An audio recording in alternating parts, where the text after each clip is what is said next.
morning, everyone. Good morning, everyone. I saw about two of you didn't speak to me. Good morning, everyone. Amen. This truly is the day that the Lord has made, and we're going to rejoice and be glad. And how many are thankful to be alive today? Come on, put those blessed hands together and just, come on, look like you're alive. Amen. I stand as the humble under shepherd of the Vernon Church to say that you are welcome here at Vernon. The state of Oklahoma was founded in 1907. Vernon has been here since 1905. Yeah. We take pride in being thankful that this is not only the surviving structure from the 1921 race massacre, but we endeavor to be a change agent and to be a church that's relevant and making a difference in the lives of whoever come our way. Vernon Church can proudly say since March 17, 2020, this church has not missed one day feeding whoever comes to this door. Over 700,000 meals unfunded, amen, just off of the backs and the sacrifices of the parishioners here. We're also proud to be a church that denomination is not going to get you anywhere. And let me preface that. Not Methodist, not Baptist, not Presbyterian. If we're not careful, it'll get us to hell. But it does not give you a prerequisite to heaven because it's only the name of Jesus. That's our belief that matters. But I do want to say this for those who don't understand and know what AME means. African Methodist Episcopal Church was the first church that was not founded out of a religious or doctrinal disagreement or difference, such as the Anglican Church or the Church of England. It was in 1787 when a group of freed slaves were pulled from their knees at St. George's Church in Philadelphia because some of the white parishioners had not yet prayed. And Richard Allen and Absalom Jones and a couple others, rather than fight, they stood up and went down the street and found a blacksmith shop. That's why you see the symbol of the AME Church is an anvil and a cross. And they founded what was called the Free Society, where they could worship freely. And from there, it evolved from the Free Society to the African Methodist Episcopal Church. Richard Allen became the first bishop, and Absalom Jones went on to become a saint in the Episcopal Church. African, not for Africans only, but it was simply because it was founded by people of African descent. Methodist because of the method and because they came out of St. George's Methodist Church. Episcopal simply means the bishop-led organization. So we take a lot of pride in being a congregation and a denomination that was founded for the principle of social justice that demands all people are treated equally. And so with that premise, we welcome you here, and we're thankful to partner with organizations, to partner with like-minded people, because the God that we serve is not a God of gender. He's not a God of race. God is a God of all people. That's our belief. And so we look to partner with every like-minded organization to make a difference in this world. And so we just want to say on behalf of the members and the officers of Historic Vernon Church, you're welcome. And hopefully before you leave, you'll get a chance to go downstairs and not only to benefit for some of the things that Sister Christie has in place for you guys, but you can see some of the artifacts from the only surviving structure. You can see the cast iron poles that stood, the bombs. You can see the indentions, where the heat from the flame melted cast iron. You can see the Book of Redemption, where the only other copy, you can see a duplicate in the Smithsonian, where every nickel and dime that people gave to rebuild after the bombing. You could see the original chairs from Jack's funeral service that survived the massacre. You could see the one remaining pew from Vernon Church, and you can see the original Book of Redemption encased in a glass case there in our prayer room. You'll see the organ that Elvis Presley played when he came here. So and finally, you can see in the refuge room where 300 to 400 people hid for those 2.5 to 3 days while the bombs were being dropped. So there's a lot of rich history right here. But it's not important where we come from. It's more important where we're going. And together we can go some places. Together we can preserve the history of our culture, and we can make sure some of those things that our featured speaker has written about don't happen again. Because those who know not their past are what? Destined to repeat it. And we know some of this stuff we don't want to repeat again. Let us pray. Eternal God, our Father, we just come now to say thank you. God, we thank you for life. We thank you for liberty. We thank you for health and strength. God, we thank you for healthy relationships. God, we thank you for these organizations, God, that have come together to network and to pool their resources to make sure, God, that we are treated fairly, to make sure that the things that are implemented are things that are in the best interest for everyone and not a select minority. God, we thank you for traveling grace for those who've traveled all over the country, God, and made it here safely.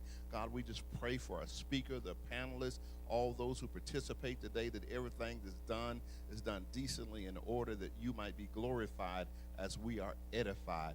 It's in the name of Jesus we pray. And everyone said together, amen.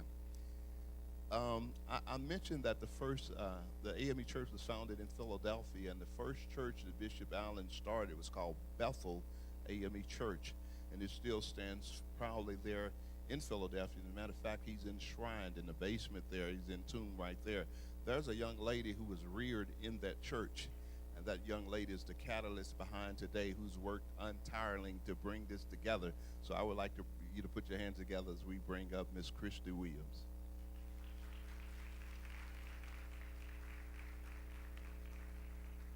Thank you, Pastor Mays. Anytime my mom is here when I'm having something, I always want her to stand up. Mom, can you stand up? That's my mommy. That is my mother, and I just want to say, my mother was the first black woman to graduate from Owasso High School in 1961, and she always tells the story about her counselor who told her when she was graduating that she could either be a nurse or she could be a maid. And my mother said, I'm not going to be either of those things. So my mother joined the Army in 1961, which is where she met my dad. So I have veterans for parents. Well, my father passed away in February. But I just want to say I'm so thankful that you all are here. I know there's more people trickling in. My phone, my watch is going crazy. Sorry about that. More people are coming. We have so much stuff today. Everything ends at 4:00 today. I'm sure we'll probably end up going a little over, but there is a lot of good stuff. We're going to have workshops for educators, workshops for parents, just community members. So I'm really looking forward to our panel discussion at 3:00 today with our elected officials. State Representative Regina Goodwin will be here. State Representative Monroe Nichols is here, who's also chairs the Black Caucus. He went outside to his car for an interview, but he's coming right back in. Daryl Bright is here, right here, the founder of CUBE, Citizens United for Better Education System. That's it. And then Dr. Janetti Marshall, our school board member, she'll be on this panel too. So if you can hang around for that, or if you got to leave and come back, that's fine, but you don't want to miss that panel discussion. I want to point out some very important people who are here today. Paris, could you stand up? She's way in the back, like she just But Paris came in from DC. She is with PEN America. So she is an amazing person. She looks like a little kid, but she's not. So don't overlook her. She's a powerful woman back there. And my dear friend, Ashley Lamb Sinclair, I want you to please come up here. Please come up here real quick, please. Ashley is a National Geographic explorer, works with National Geographic, and also founded the 2892 Miles to Go social justice initiative, which is sponsored heavily by the National Geographic Society. Come up here. I wanted you just to say a few words, and especially about the card that you probably got. If you didn't get that card, we'll make sure that you get that card when we head back downstairs. But there's some very important information on that card, and I want Ashley to talk about that and why. Let me talk about 2892. Well, thank you, Christy, for dragging me up here. It's great to see your faces. An honor to be here. Came all the way from Louisville yesterday with my 11-year-old daughter, Nina, right there, who's probably going to be mad at me for pointing her out. I am the founder of 2892 Miles to Go, which originated in 2020.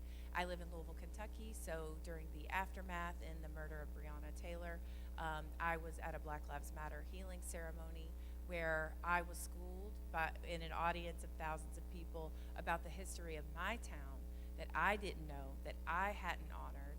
And so I went to National Geographic with an idea that we have 2892 miles across this country that are representative and symbolic of unacknowledged history, that we as community members, wherever we are in our learning journey, we need to take the time to pause and learn. And so currently we have 5 sites around the country: Louisville, St. Paul, Minnesota, Amarillo, Texas, Hilo, Hawaii, and Tulsa, Oklahoma. And so the card that you have received is the Tulsa collection, created by your community members, including Christy Williams, who have taken the time to tell everything from history that they have uncovered. There's integrated beautiful maps to show places that have long been unacknowledged, as well as personal family history and ancestry, in an attempt to reclaim the narrative from voices of community people who live and learn here. And so that is an ongoing work, a collection that we hope to continue to broaden. Black History Saturdays is a part of that, as is this event today. And we're just excited to be here and to continue to work with Christy and the entire 2892 Tulsa team, and we're thankful for all of you. Thank you. Okay, so before I give this back to Pastor Mays, I would like for my team of Black History Saturdays to please stand.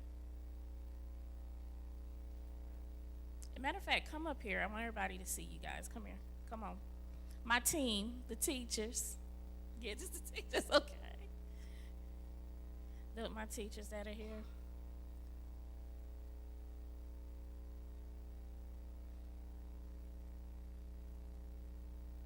And some of them are not here today. They couldn't be here today, but this is most of them. This is my amazing team, and I wanted them to come up here because when I had this idea of doing Black History Saturdays, I reached out to a lot of educators that I knew, and a lot of them said, "I love the idea, Christy, but I don't know if I want to do this because I don't want to risk losing my teaching certification."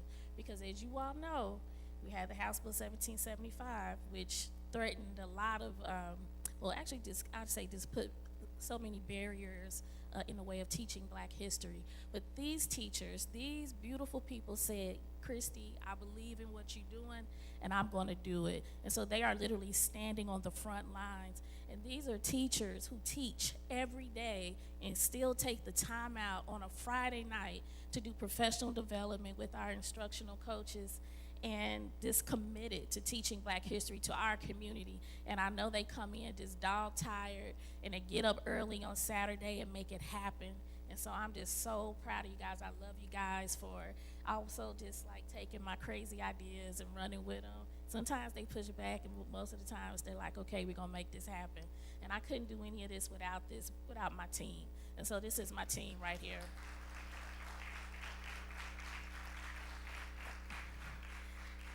And so this is Miss Barrett, Miss Camille Barrett, Michael Carter, Ariel Scott, Angela Mitchell, Precious Largo. Camille and Ariel, they do my pre-K and kinder. Miss Mitchell does first and second grade. Miss Largo does all the middle school grades. And then Michael Carter is our head instructional coach, and he just got promoted. He's the principal at KIPP in Oklahoma City, and he just got promoted to executive director of KIPP OKC. So we're proud of him. And he loves me enough to come from Oklahoma City. He drives from Oklahoma City to make sure that we do this, and he's the main one that pushes back at me all the time. But I love it, and I thank you for everything that you guys do. Thank you, and I'm gonna turn this over to Pastor Mays. Shout out to the team. Amen. Amen. Shout out to the team. Teamwork really will make the dream work. And in doing so, I would, because you all not going to see me or hear from me again, amen, before service in the morning. You're welcome to come back then. Dr. Andy Myers, who you've seen run around doing our audio and video, our Christian Ed director. Thank you, Dr. Myers. He's in the balcony. You can wave at him. Reverend Ian Martin, who's been helping Christy logistically, and others downstairs. And because this is centered around education, stand up in the back, Brother Fred, one of our officers here, our pro tem, who's a retired educator. Amen. One other, our trustee emeritus here, who's in the Oklahoma State Hall of Fame of Educators, is educator and administrator. Stand up, Dr. Leroy Alford. Amen. The Hall of Fame for education for Oklahoma. And so we too understand the value and the importance of higher education as well as our secondary education. Today we are truly fortunate to have a distinguished scholar, a leading authority in the fields of African American history and the civil rights movement and the remembrance work as our featured keynote speaker. He's made a tremendous contribution, profound contributions to our understanding of the 1921 Tulsa Race Massacre. Notably, our speaker has authored 3 influential books, including Beyond the Rope, The Unpack of the Lynching of Black Culture and Memory, The Murder of Emmett Till, A Graphic History, The 1921 Race Massacre, A Photographic History. Today here at the Vernon Church, for the Freedom to Read Community Summit, we'll address the pressing issues of book bans and the suppression of Black history in Oklahoma. His expertise, his insights are truly invaluable. Amen. As we navigate the challenges that we do face, and it's best that we face them and not deny them, or they will consume us. Ladies and gentlemen, from near and far, all our esteemed colleagues and guests, it is my distinct pleasure to introduce a son of Tulsa, a son of Tulsa, a son of Tulsa, Dr. Carlos Hill. Amen. Come on, put your hands together as we extend a warm and enthusiastic welcome to Dr. Carlos Hill. My pleasure to meet you. Amen.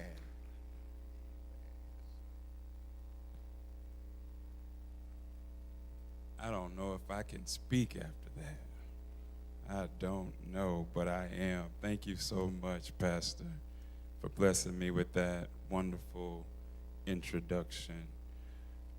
It's truly an honor to be here, and I say that knowing the climate that we're in. Before I talk about that climate, I really want to thank just a few people, starting with Christy Williams and the Black History Saturday team. It's truly an honor for you to have invited me here, given the history of this church and what the history of this church represents. So thank you, Christy Williams. Thank you, Black History Saturday team, for welcoming me, as well as thank you to all the sponsors who made this possible, and all the people, organizers who, in addition to the Black History team, Saturday team, did work to make this possible. Thank you, thank you, thank you.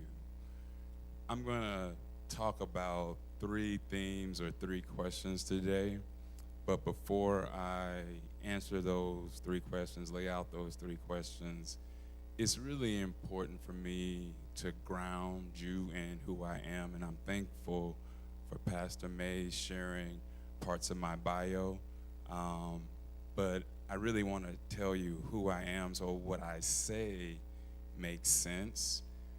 And so I tell people all the time, I am an OU professor. I am a Black Studies professor. Some people don't believe there's Black Studies professors at OU, but there are. I teach in the Clara Luper, and I want to repeat that, the Clara Luper Department of African and African American Studies. Clara Luper, a teacher, master teacher, Oklahoma City, changed the world. I want to talk about her later. But I teach in the Clara Luper Department, African and African American Studies, Black Studies professor. That is my day job. But what I actually do and what I'm called to do, I'm in a church, what I'm called to do is to bear witness. What I'm called to do is bear witness to victims, survivors, and descendants of not just the 1921 Tulsa Race Massacre, which is near and dearest to me.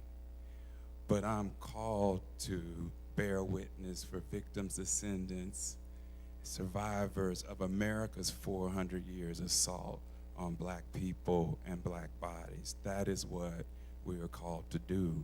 And so in that spirit, I have tried to do my best to understand what occurred to Greenwood 100 years ago, to tell the stories that for 100 years were not told, the stories of survivors. And when we began to tell those stories of survivors, we had to change the name of what we called it or what we labeled it. We couldn't call it a riot anymore. We had to call it a massacre because we were remembering again the survivors and how they talked about the massacre. So remembering is very, very important. Bearing witness, right? Very, very important.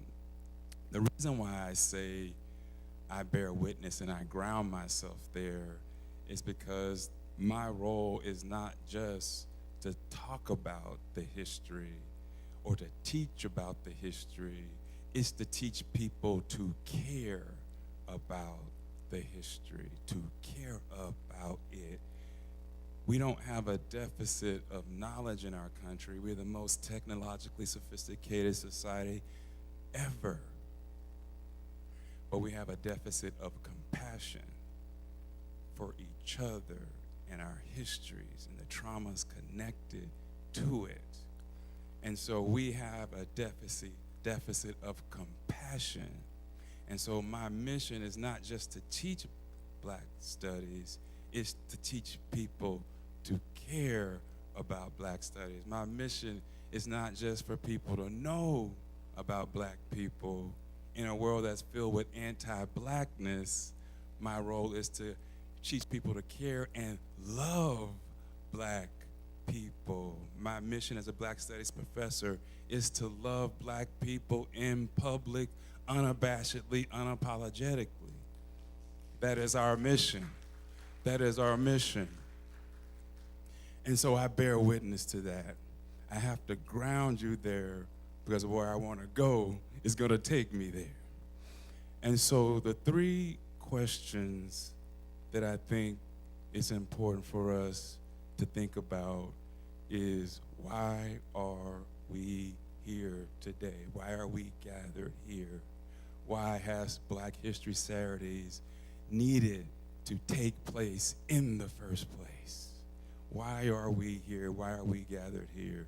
The second question that I want us to think about is, what are the challenges that confront us? What are the challenges that we face? What are the challenges that have brought us here? And then thirdly, and this I think is the most important part, what do we do to address the challenges that face us? How do we respond to the challenges that are before us? Those are the three questions I really want us to delve into. I talked to my dear sister, Christy Williams, yesterday on the phone, and I called her to get what I would say my marching orders. I called the boss to get my marching orders, but I really wanted to make sure that I was on point in terms of why we are here. And my dear sister said to me, it is really important for everyone to know that Black children deserve to know Black history. We are here because my dear sister says we need to know that Black children deserve to learn Black history. That's what she said, and I didn't say that. She said that. And that's important for us to remember. We need to be grounded in that today. Not only did she say it was important for Black children, she also said it was important for all of us, no matter where we come from, to know this history. It's not good enough for just Black children. All of us need to understand this history. She also said, and this is where I want to pick up talking about Mother Looper.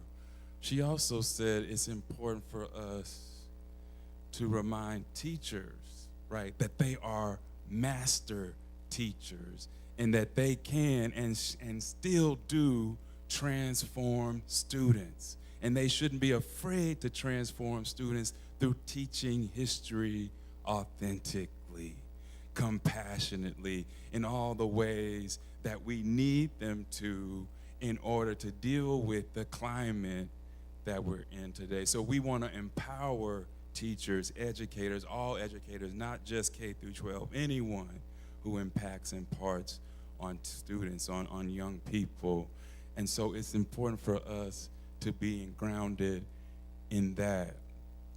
But I would say that is not the only thing that we should be concerned with in terms of what is bringing us here or what has brought us here. Why are we gathered? Freedom to read. Freedom to read is something that has brought us here. Book bans, talk of book bans, threats of book bans have brought us here, both occurring in Oklahoma and all across the country. And so the freedom to read is something that who would have thought in the United States would be up for discussion, freedom to read.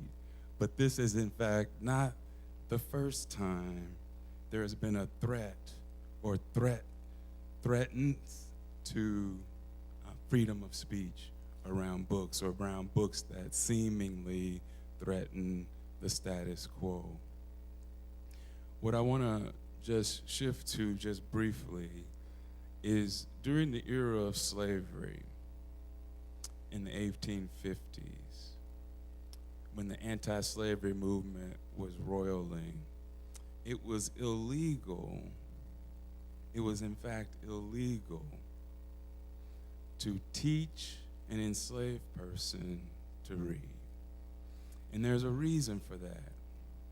In addition to being illegal, teaching a slave to read as being illegal, it was also illegal to distribute anti-slavery tracts or anti-slavery information. In 1852, it was illegal to purchase Uncle Tom's Cabin because it was seen by Southern slaveholders as an incendiary tract because it told the evils of slavery. Book bans in this country are not new. Threats to book bans are not new, and there's a reason for it, and I want us to talk about it. But what brings us here is the freedom to read, the threat, the very threat for us to teach basic scholarship in books such as this, Victor Lukerson's Built by the Fire. This very basic core scholarship is under threat in this state and others because of the ways in which it threatens our ways of understanding today. And so this is what brings us here. Not only the need to ground this conversation today in the desire to teach black children to read, all of us to read black history, understand black history, we also have to be mindful of the tax on it and the book bans and the threatening book bans that have and will continue to take place in states like Oklahoma and across this country. So we are grounded in that, and that is what is bringing us here. I want to shift to not just what is bringing us here, but perhaps how do we understand the challenges that face us? Christy, you talked about HB 1775, a law that was passed in the state of Oklahoma in, I want to say, May of 2021, or July of 2021. And if I'm correct, Christy, Black History Saturdays is a direct response to the threat that HB 7075 has created in terms of the learning about the 1921 Tulsa Race Massacre. Somewhat. There was a need anyway, but it exacerbated the need, hastened the need for this to be organized for sure. And so what I really want us to think about is the nature of this challenge. So we have an HB 1775 that has sought to curtail things such as woke history, critical race theory, and any books, literature that seemingly make one group of individuals, uncomfortable, or seemingly suggest that being a member of that group somehow makes one responsible for current day crimes. Anything that seemingly smacks of that, is seemingly something that is CRT and not worthy to be taught in any school in the state, And so the nature of the attack, is to truly remove certain histories from the classroom.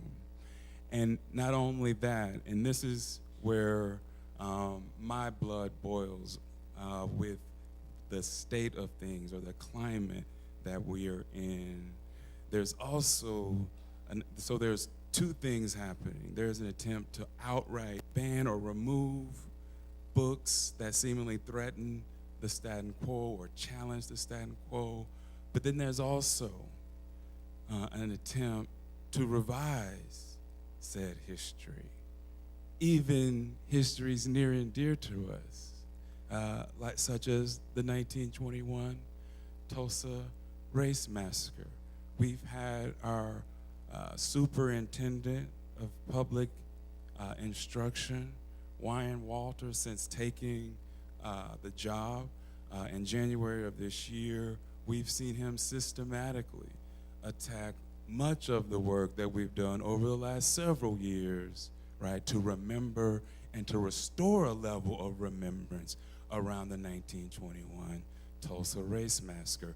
What I'm driving at is recently, this summer, the superintendent said that the Tulsa Race Massacre was in fact not about race at all, did not play a factor in what actually occurred, And so in one fell swoop, removing generations, decades, and certainly in the last 5 years leading up to the centennial, work such that had been done by people like Christy Williams to bring attention to the massacre, and one fell swoop seemingly trying to undo all of that, This is the level and the true nature of the threat that we exist, a true omission, of these histories, a true refusal to confront and address these histories. Not only is it affecting how we understand the history of the race massacre with the attempts to insert conservative ideology into school curriculum with PragerU. You have a total, sort of revised version of American history that turns slavery into something that wasn't that bad. And so this is the true nature of the assault that is going. It's not just about book bans, it's about completely eliminating how we understand the past, and particularly in ways that are compassionate towards people of color, BIPOC communities, right? That is the true nature of the assault, right, that we are under.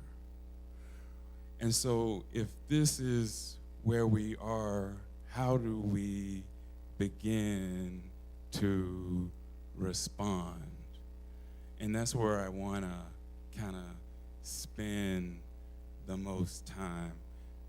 How do we respond to the kind of threats to the freedom of read, the kind of threats to our basic understanding of who we are as communities, who we are as a country, right?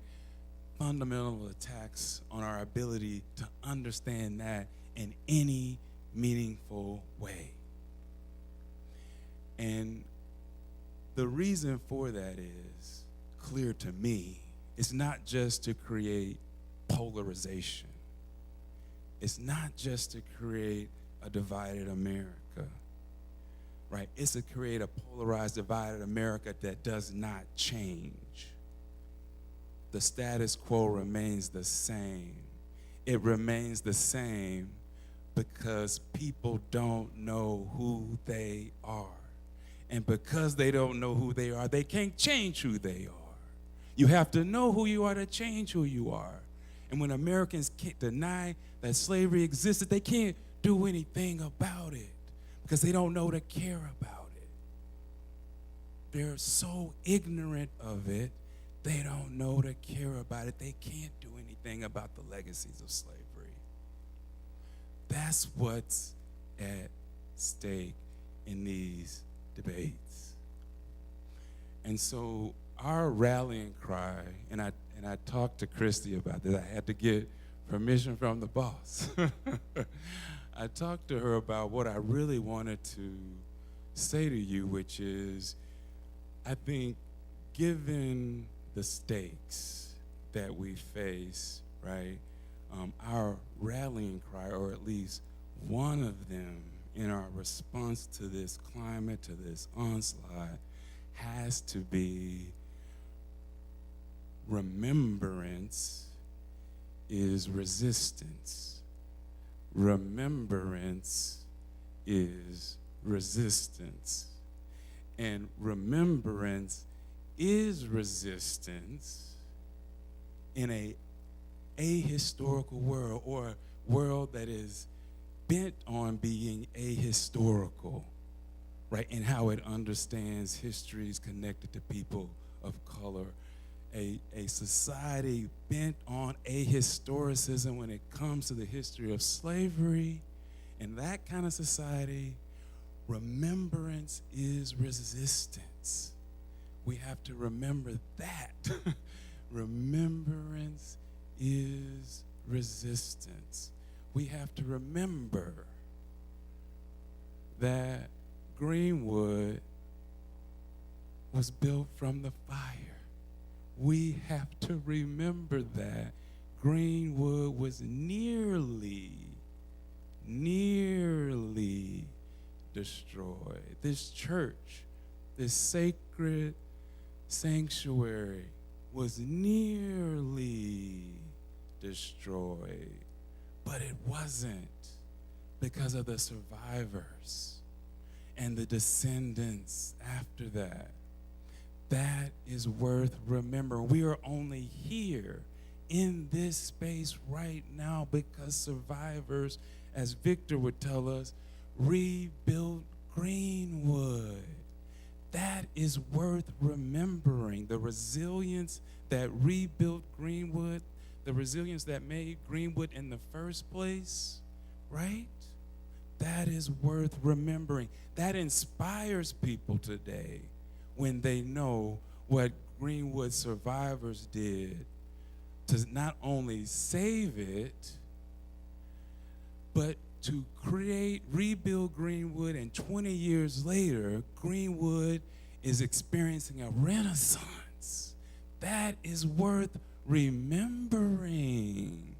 That inspires not only people, we began this conversation with the need to educate children. That inspires children to know that Greenwood was destroyed in 24 hours, and it took multiple decades to rebuild it. But when it was rebuilt, when it was fully rebuilt 2 decades later, Greenwood, again, right, one of the wealthiest, prosperous black communities in America.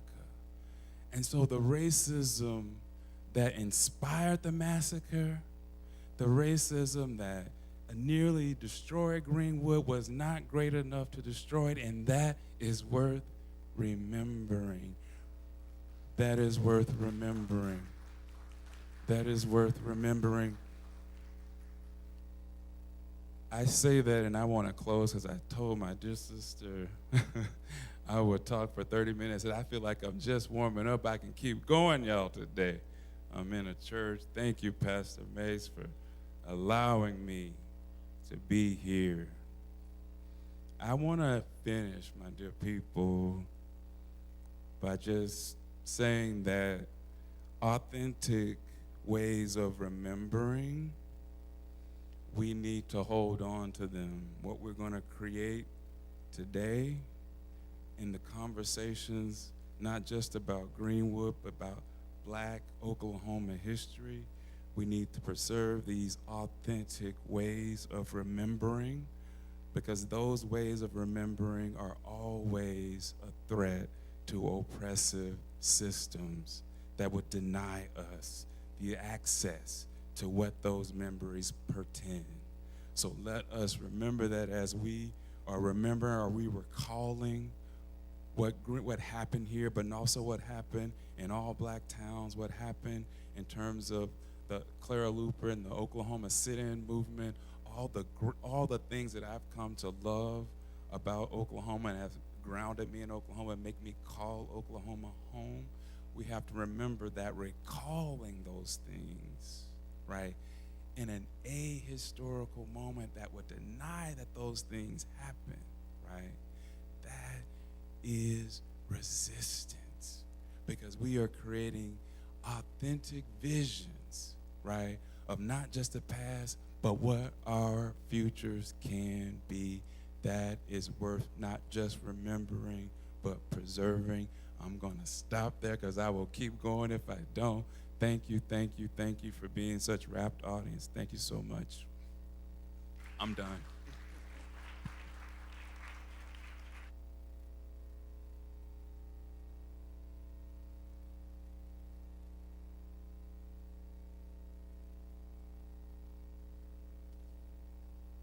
Let's give Dr. Carlos Hill another hand.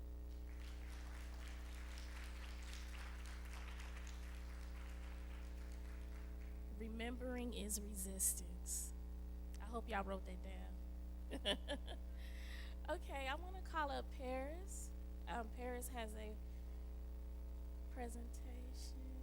Okay.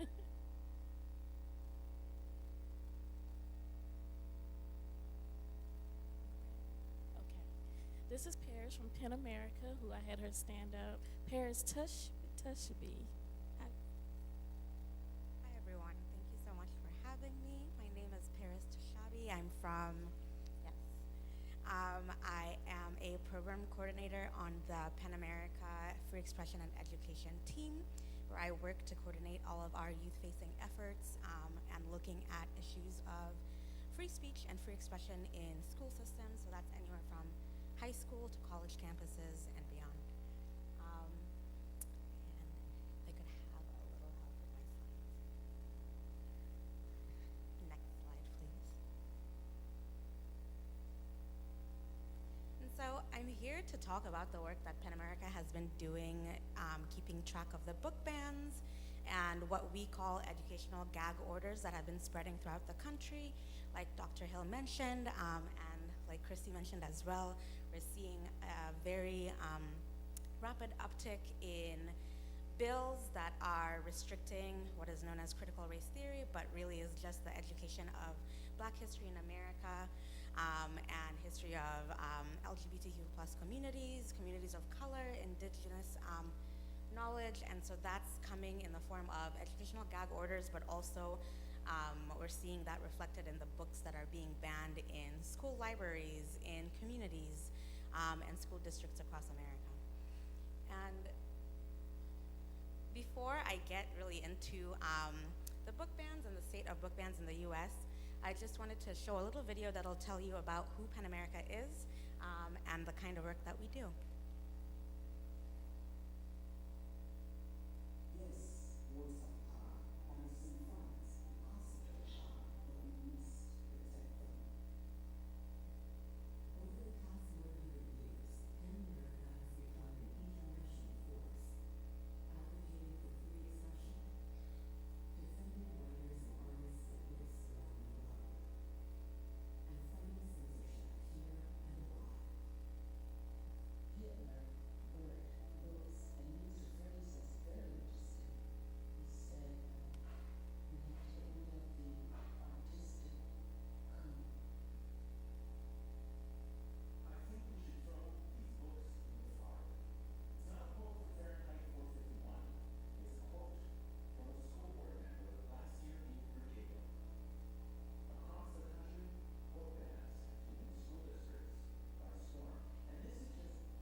So that's just a little bit about the work that we do.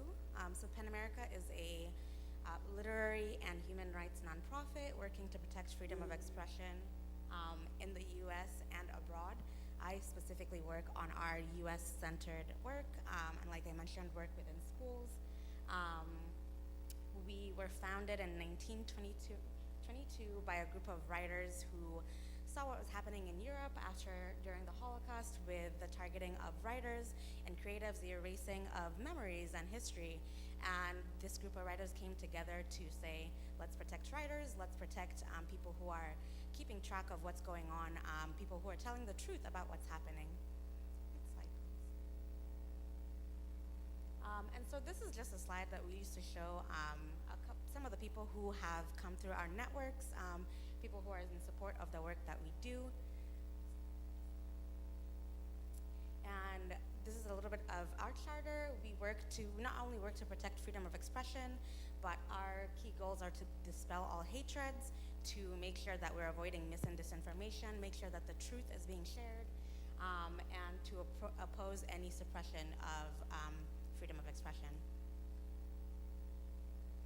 And we always like to do this just in the beginning of our sessions. We are an educational institution. We are not lawyers, or we're not like the ACLU. We cannot really offer legal advice.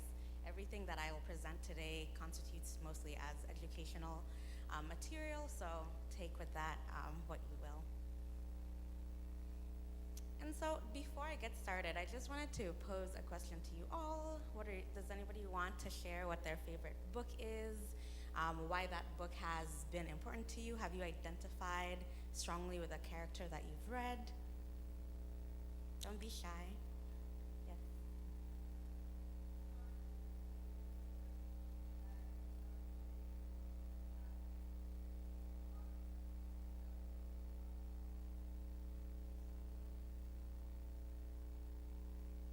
Thank you.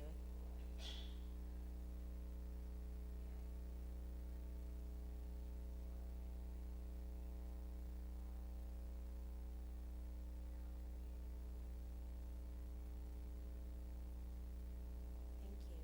Anyone else? One more person like to share.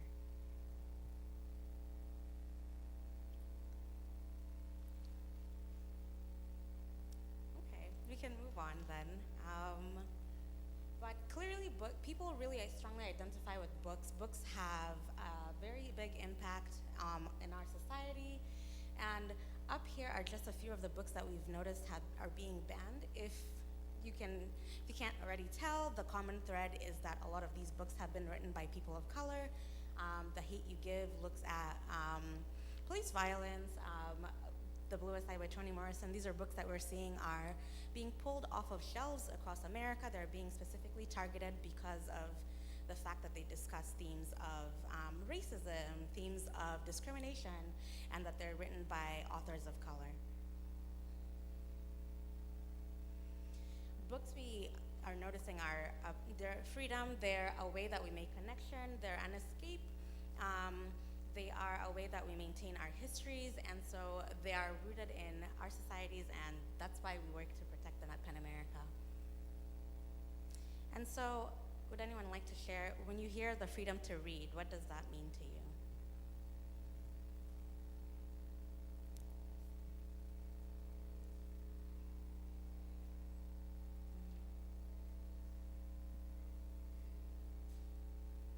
Thank you. Anybody else? Just feel free to shout it out. Mhm. Mhm.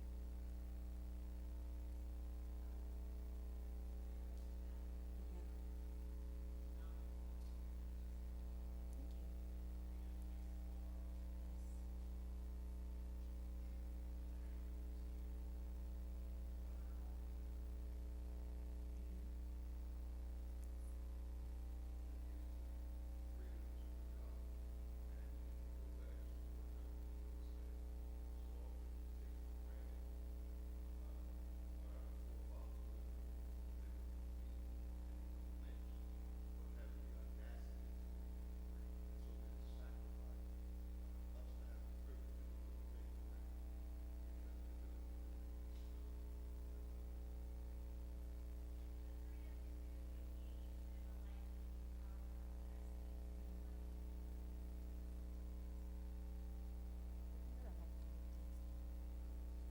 Oh, yes, sorry.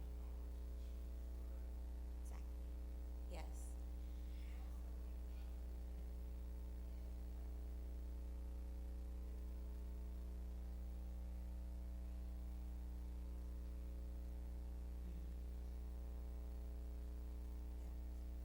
And so the freedom to read is really something that has been taken, like you've all said, has been taken for granted for years in America until suddenly now we're hitting a phase where we're realizing, oh my goodness, it's something that is starting to be restricted. And so this is in the form of book bans. And to go into that, what is a book ban? At PEN America, we define a book ban as any action against a book based solely on the content of the book. We define a ban as anything that is prohibiting someone's access to that book. So a lot of the things that we hear are, oh, if a book is pulled off of the school library, that's fine. It's not a ban because the student can go get a book at the bookstore. But that's not necessarily true for everybody. You're barring for people who don't have access to go purchase. Books are expensive. That's just the fact of things. So for somebody who doesn't have access to purchase a book, banning that access in the school library is hindering their access to the knowledge and to the contents of that book.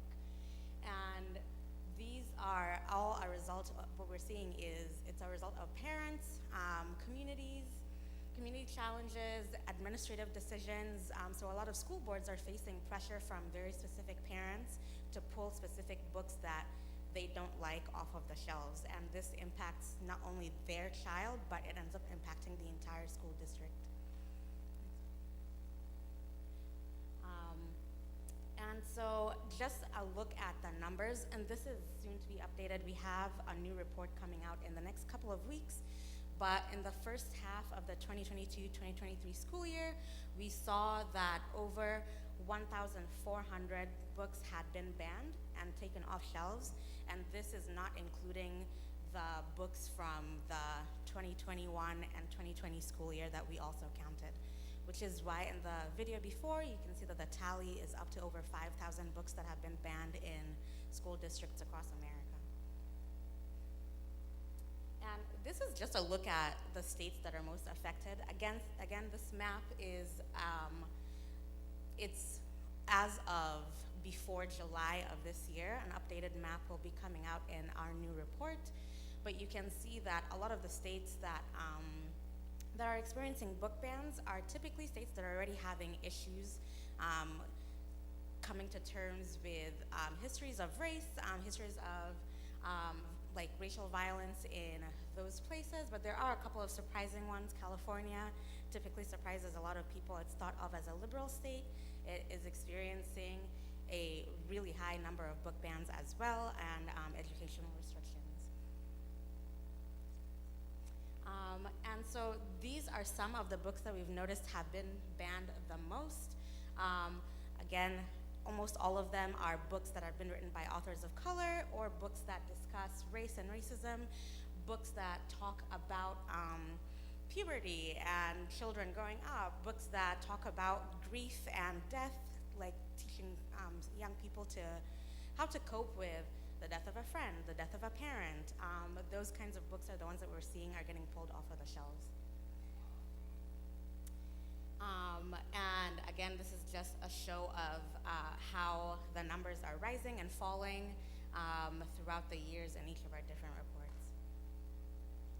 The types of books that are being banned, it's targeting mostly young people, which is why programs like Christie's are really important, because young folks are the ones that are now losing access to these books. They're not learning about their history, or they don't know how to learn about other people's histories. They are being taught a very tailored, a very biased form of American history. The subject matter, like I mentioned, was things to do with grief and death, Black history in America, coming of age. And so just wanting to, since I'm not from Tulsa, how have you seen book bans and educational censorship impacting your community, if at all? Why do you think book bans are such a hot topic now? Anybody?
knowledge for young people to know where they've come from, what the history really is, so that they can break those systems. The Black Lives Movement scared them to death, not because our children were out, but because there were so many white people and children out. I think we had someone over in the green who's been waiting. So I love the systems that you had mentioned. The language changes, and the language for banning books changes and to find traction. And I think you have this coinciding event of language changing with the pandemic happening, and suddenly parents were paying attention to what books their kids were reading, and as they heard this language, it riled a lot of people up, ruffled a lot of feathers, maybe to be politically motivated to get votes, but you have suddenly a bunch of parents who weren't paying attention at all and were surprised to see books that made them uncomfortable but hadn't talked about, and then this language that they were relating to that got knee-jerk reactions to want to ban these books. I just wanted to reiterate what Michael said and my sister here said. I'm born and raised Tulsa, and born in North Tulsa, raised in North Tulsa, where we were taught by our churches and by our families about our African American history. And when the pandemic happened and when Black Lives Matter happened, it seeped right on across the railroads, and they said, uh-oh, no, because these schools that did not teach, that still don't teach, let's be clear, we still teach about African and celebrate Black history in North Tulsa. They don't talk about it in South Tulsa. It started to seep across the railroad, and now we have a problem. And so what can we do to start banning? And so it became, I know it was a bigger fight globally, but in Tulsa, I saw that fight begin to rise up, because we said, no, not for our kids in South Tulsa who were watching TikTok. I don't know if y'all are, but TikTok became big, and those kids were on TikTok. I'm talking about Tulsa kids were on TikTok calling their parents out for being racist and not teaching them what was happening in Tulsa, or what had happened in Tulsa, and why they didn't know about the centennial and why they weren't celebrating the centennial. And those parents said, oh no, we need to do a stop to this. I think, I believe you have to know where you're coming from to know where you're going. If you look at history, a lot of censorship happens over time, and it slowly disintegrates as time goes on. Moments of history get lost, significant things, and I feel like that's what's happening here in Oklahoma. I definitely believe that the people here in Oklahoma, especially Tulsa, North Tulsa, Greenwood, do have a rich history, and they do know their history. But a lot of the ignorance that is perpetuated is because people want to deny that or turn a blind eye to it, to essentially let it be lost in time. So I do think that we have to fight for those, fight for history to be taught, fight for the future, the kids of the future to know what has happened and what's been perpetuated, so that identity, that strong identity of self, can carry on and help build a stronger future, stronger society for the future. and thank you, PEN America, for your research, because I have been able to use it in my own coursework and presentations to bring awareness to the issues. But I don't know if even the direct censorship is as big of an issue as the indirect censorship that's happening in classrooms, where teachers are chilled with fear to not teach books for fear of what could happen. And that subtlety there, I feel, is almost more prevalent because we don't know what's not being taught, because they don't want to be challenged. And for me as an educator, that's where I have concerns, is indirect censorship that's happening, which is the purpose. That is, the whole goal is to make fear of these topics, but they have to be discussed. So thank you for the research that does provide the numbers and the statistics of why this is such an issue. And even with the research that we do have, this is just numbers that people have reported to us. So like you're saying, the shadow banning, and like you just mentioned, the number is probably well into the tens of thousands, but people are too scared to say, I can't find this book in my school library anymore, or a librarian is too afraid to lose their job and come out and say, I was asked to pull X number of books off the shelves. My wife is a teacher, and I work for Head Start, and I wrote a book called, a kid's book about the Tulsa Race Massacre. And it was published during the centennial, but in the years since, I've gone to different events at Tulsa Public Schools or different conventions where I know that teachers are there. And I can't tell you the number of teachers that have come up to me at tables where I've been presenting my book and telling me, I would really love to teach this book in my classroom. I would really love to have this book in our libraries, but I am afraid. And for that reason, I'm not going to get your book. No matter the price, no matter, buying the book isn't a factor. What the factor is the fear that teachers have to even introduce the topic into their classrooms. The curriculum is there, the materials are there, but they're just not doing it because they're afraid.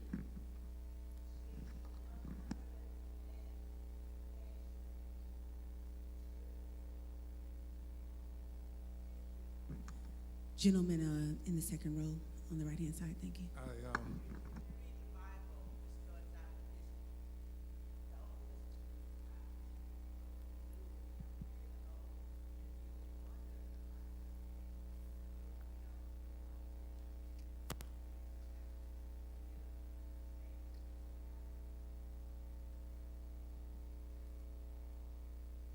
Thank you. Love what you're doing and have done, and your vision. We look at this as only part of a takeover of our schools and of this country. Let's don't look at this just as here in Tulsa. We must, though, because we have some issues that we have to deal with. But this is part of, as we see all the other incursions or taking back or trying to limit our civil rights and our human rights. And this is not fringe element stuff we're talking about here. These folks have taken over legislatures. They've taken over governorships. This is gangster here. And they are coming to take over, not to negotiate, etc. So we have to have a commensurate response to that. But if we see this as something that's a passing kind of issue, it is not. Our lives are going to be changed and have been changed and should be changed, because we're going to have to stand up. We got to stop living in silos. We'll die in silos. So we have to have a vision. We have to have a demand that we make, not just moan and groan, but how do we strategically and deliberately combat this? When you look at this and you're talking about banning books, do you realize we have children that can't even read those banned books? Hear him? True talk. True talk. But that's not to dissuade what you're doing. Because what needs to happen is, like with PEN America, there needs to be a historian America to debunk and make sure it's accurate and ensure the accuracy of what is being said about all people's history, world and U.S., to ensure that we have the truth.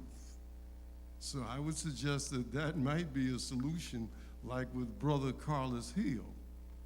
Come together, let's figure this out, because because we don't know how to read, etc., you are susceptible to the cartoons that bastardize Frederick Douglass. Yes.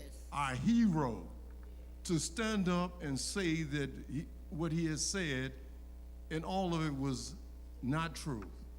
Not true. Why don't you dare put up such a man of high esteem in our community and put him in there as a cartoon? Will not happen. Stop it. So we have to combat that.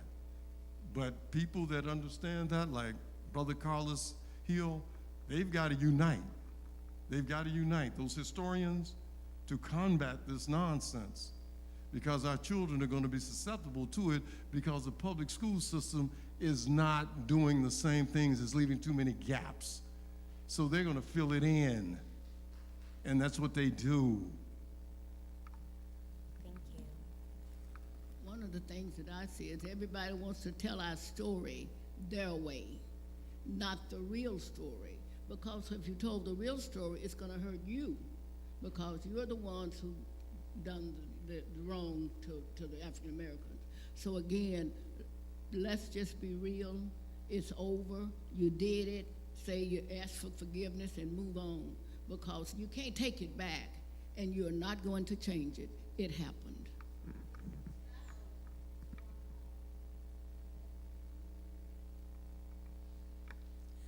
I would like, is it time for one more comment? Was it time for one more comment? I was gonna actually come. And I would just like to interject, that is why these type of forums are so important. So I love the fact that we get to come in and we get to make note of where we feel like what's missing and where we feel like the issues are. But then what are we gonna do about it, right? So I'm not a teacher, I'm not a historian, but you know, how can I pass this information on? What can I do? We have great foundations like Black History Saturdays. They're doing their work to try to educate and inform. So what can we do as a community? And a lot of times it starts at home. And Black history shouldn't just be taught by Black mothers and Black fathers. We have a lot of people standing in solidarity with us here today. Are you teaching Black history to your children that are not Black? So that it's not a surprise, so that when they do interact with other people in the community, that they are made aware and that maybe they can share with their friends. Those are the types of attitudes that have the impact, is when we do those things within our community.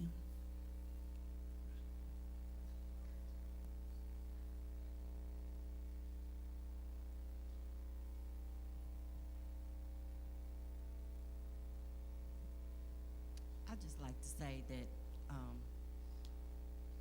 to reiterate what she said, she may not be an historian herself, but I think that forums like this today is calling us all to become historians. In our homes and with our children, we have a responsibility to learn and be taught of ourselves and then pass it on to the next generation. It should be a part of our parenting as Black Americans. That's what I aim to do in my home. And I think, like she said, it starts in the home, and you don't have to be, I'm not an educator, I'm not a historian, I don't have a degree, but I know and I learn my Black history, and I teach it to my children and children that cross my path. And the banned books, we can encourage people to read them. Just continue to read them, don't stop. That's the solution, one solution, just continue to read them. Every book that's been banned, I mentioned to my daughter, my twin girls here, that we'll read them. And we'll pass them on and make sure others read them. That is a part of the solution. Thank you. And I think it's important too, just real quick, is that the more we teach our Black history, the more we encourage our Black children to make history. So giving them, empowering them with the information that it can be done, that it's more than what you see on TV, more than what you read about yourself, because we all know there's only a certain narrative that is being told. So the more that we are teaching our Black history and empowering our Black children, then they can go on and make history themselves. Thank you. Thank you all for sharing. And I'd like to add that it's also important to be not only becoming historians ourselves, but defenders of said history. You don't want to wake up and suddenly like you don't know what's going on. So at Penn, we urge people to go to your school board meetings. Don't let decisions be made without your awareness. See what's happening in the public schools. Look around your libraries. Take note of what might not be on the shelves, what's missing, what should be added, and things like that. And so this is basically what you've all shared is happening in Tulsa, we've noted is happening across the U.S. There are new laws, like I mentioned, we call them educational gag orders. These are bills that tell public school teachers what they can and cannot teach, that are sweeping through K through 12 schools, but also bleeding into the higher education space. So we're seeing places like Florida, you can't teach AP African American history anymore because that was banned by the government, and there's a worry, at least at Penn, we're worried that templates like that will start to spread to other states, and other places will start to mimic what Florida is currently doing. Politicians are changing, their policies are changing to make book bans a lot easier. Like I mentioned, there are now groups, one of the groups is called Moms for Liberty. They are creating whole templates where you don't have to read typically when you go before a school board to ask for a book to be banned, you have to show proof that you read the book and explain why you think it is not appropriate to be in the school system. Groups like Moms for Liberty are creating templates where anybody can go to any school district, regardless of whether their students attend, and just say, I don't like the book, and not have even read it at all. We're seeing a lot of this happen with books, a lot of Toni Morrison, a lot of new and upcoming books by Black authors that are discussing race or racism in their towns and communities. We're also seeing activists who are equating in addition to stories of people of color, another thing that is being targeted is anything with any kind of sexual content, whether that is overt or not. It's all being taken off the shelves, so you can't have anything that talks about childbirth. We're seeing children's books where a child is talking about having a new sibling and a new baby's on the way, and that's getting pulled off of the shelves. We're also seeing efforts intensifying at public libraries, so not only public school systems, it's reaching outside into community spaces. And like you've all mentioned, educators and librarians are being pressured to self-censor in efforts to maintain and keep their jobs. They're afraid they'll lose their jobs. We've been working with a librarian from Oklahoma, actually. She's now living in Brooklyn, who got fired and had to relocate to Brooklyn. She was a teacher. She got fired for, I can't remember the book that she taught her class, but they said she was violating the HB 1775, and so she lost her job. She's currently suing the school district. We'll see how that goes. But Penn America has been using our research to support librarians and educators who might be at risk of being terminated because of a book ban.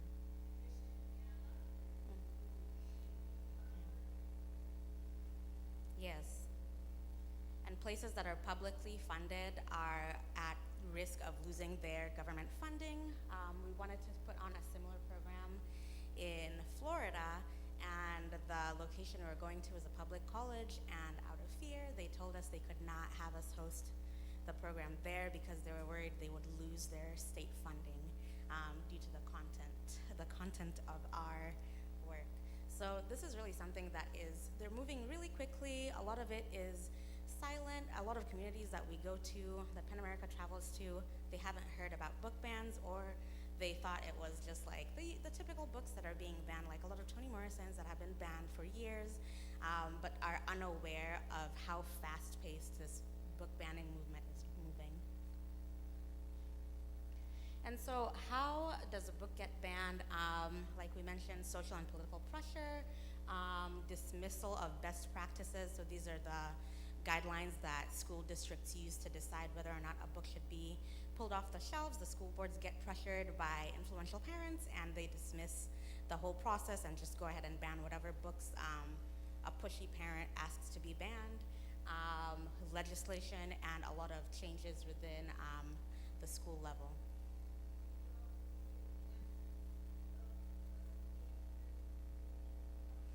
Yes, not enough people go to their town halls and school board meetings, and that is where a lot of the decisions on what gets taught are made.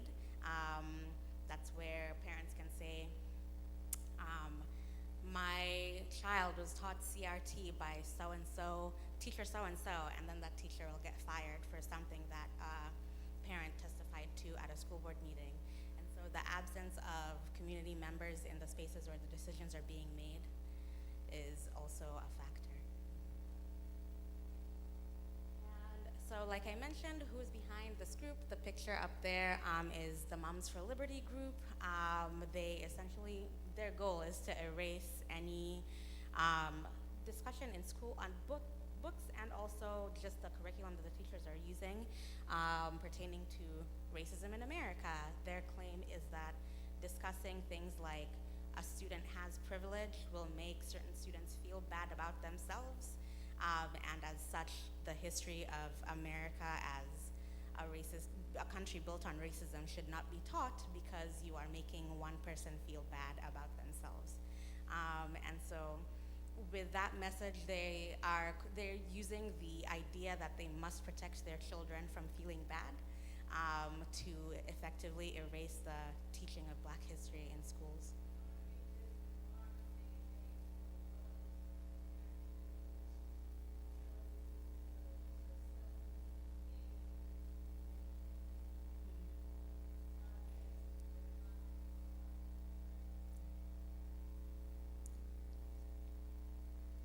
So like I mentioned in the beginning, just a quick note about access.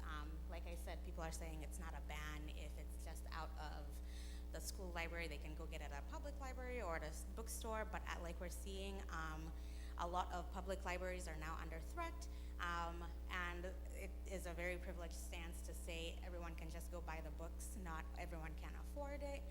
For a lot of communities, especially more impoverished communities, the school library is where a lot of these students are accessing literature. It's where they're learning about their histories. And so we at PEN America look at restricting or removing any kind of access to a book as a book ban.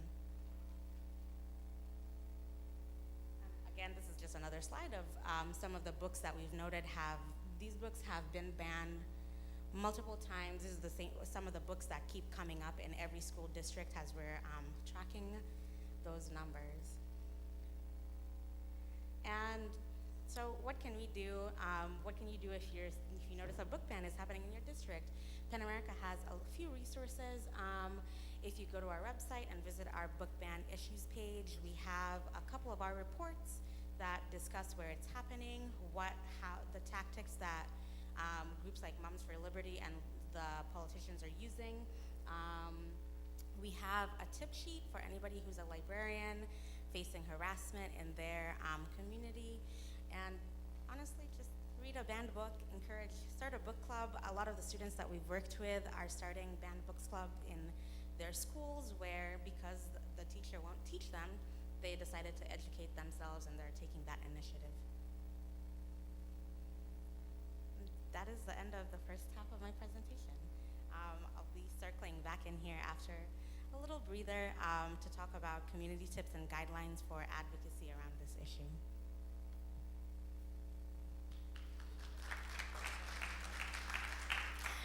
Isn't she amazing? Thank you so much, Paris. And I will say that, does anyone need a break? Yeah, we can keep going. I believe in we're all adults. If you gotta go to the bathroom, just go. So I think just for the sake of time, we'll keep moving because lunch is at 1 o'clock. And so, okay, yep. Okay.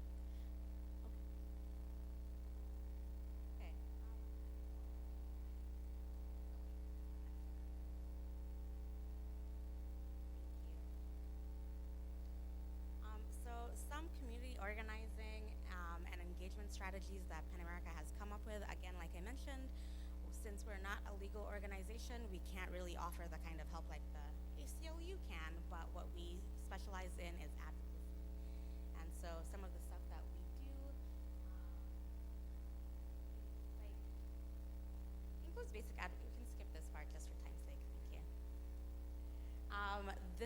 the next couple of pictures are just a show of students that we've worked with who have successfully advocated for reversals of book bans in their communities, whether that's through walkouts or petitioning their school boards. What we've noticed is the people who have the least to lose in these kinds of situations have the most power, and so that's looking at students, looking at people who are not directly working within the school systems. Students don't have a job to lose in the way that a teacher and a librarian does.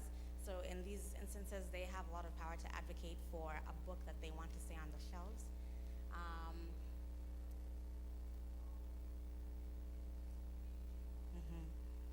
Yeah, and we're seeing that students are really rallying. They're grouping themselves together. They're working.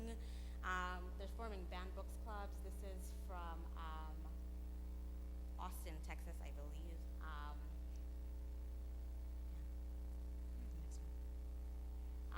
Students are also working with local leaders and civil rights activists and other legislators to help push back against book bans in their communities.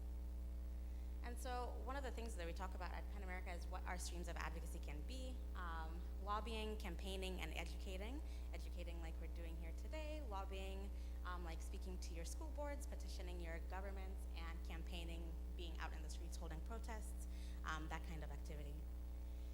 With lobbying, this includes anything from private one-on-one meetings with your Congress folks to mass lobby days, to sending letters, meeting with school administrators to discuss why you think a book ban should be reversed. Campaigning includes anything from donating to a local library, donating to Black History Saturdays, programs that are outside of the traditional school system that are trying to reverse these issues. And with educating, that's the kind of work that PEN America mainly does. So that's writing op-eds, doing the research, coming out to communities and talking about the numbers that we've gathered, the data that we have. And one of the things that we really encourage people to do, I've said it so many times today already, is attending your school board meetings. And these are just some tips that we usually offer people when they go to a school board meeting. Using personal experiences has been really effective. So if a book has specifically touched you, a book on Black history has meant a lot to you, it's about your history, using those personal experiences generally tends to sway opinions, appealing to shared values, telling them, making it an issue of like, if you start to ban one book, it creates a chain effect, making them realize that book banning will impact them as well.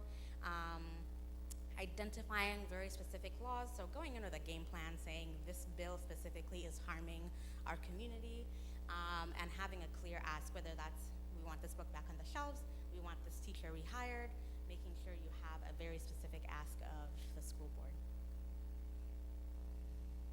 And so things that make a difference are increasing your personal and public awareness, just making sure that you know that these things are going on, speaking to the value of books, why do books matter to your community, why should we be reading books, proactively coordinating with other groups and engaging with people who are in those positions of power. And with, we can skip this slide, sorry. Again, like I mentioned, drawing on personal experiences, focusing on the importance of varying viewpoints in schools. Why should children who are not Black learn about Black history? Why is it important? Those kinds of things.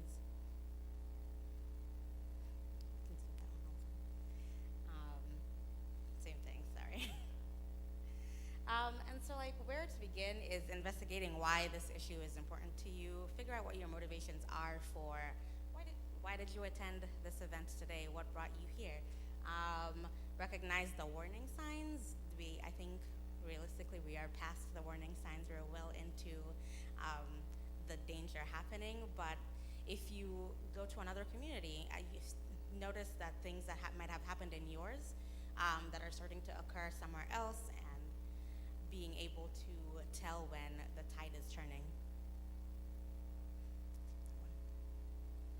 And one thing we always like to say is self-care, before and after. Advocacy is really hard work. You cannot pour from an empty cup.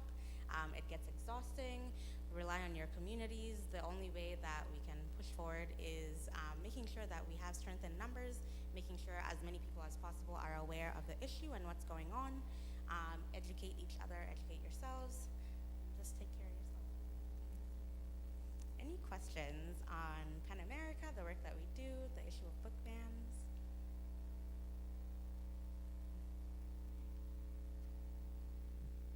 I'm gonna turn it back to Christy.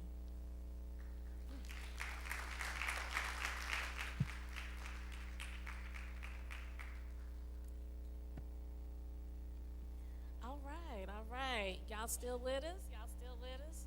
That was some good stuff. And I've been guilty of not attending a lot of the school board meetings, I will say. And normally because ours are super long, but you gotta sit in there for them.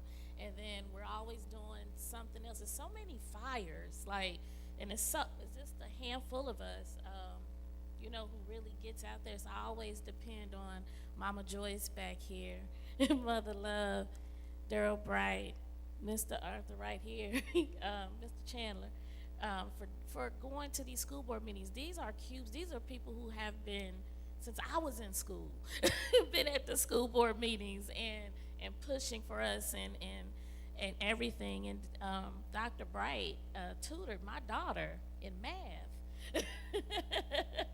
So it's a community thing, and today my daughter does geospatial intel for the Air Force, and she was tutored by Mr. Bright. So it's beautiful to see that, and to see that same folks are still coming, and we have to get more people involved in that and carry that baton, because unfortunately we're not going to always be there to do it. And I always worry, because I depend on them to be at the school boards and telling us what's going on and what to do. Well, if something happens, God forbid, who's going to be there to do it? So we have to get more people involved. We have to do that. We're actually doing really good on time. I was worried, but we're doing really good on time. And so I'm gonna do my presentation, and it's called it's Black History Saturdays, of course, but beyond Juneteenth and cultural advocacy. And it's so important that I wanted just to take some time for you guys to know a little bit more about Black History Saturdays, but you won't know everything until you actually come. But this is just a peep through the window of why it was started and how it was started and what are we doing, and what we have planned for the future. And so, yeah, I keep thinking I'm connected to this. I got Dr. Myers up here doing it. So the next slide.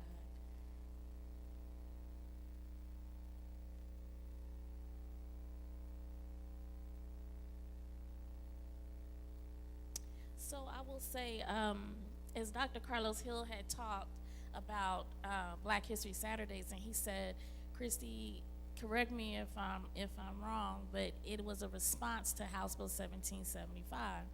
It actually wasn't. I had been wanting to create a space for a community to learn Black history for a long time.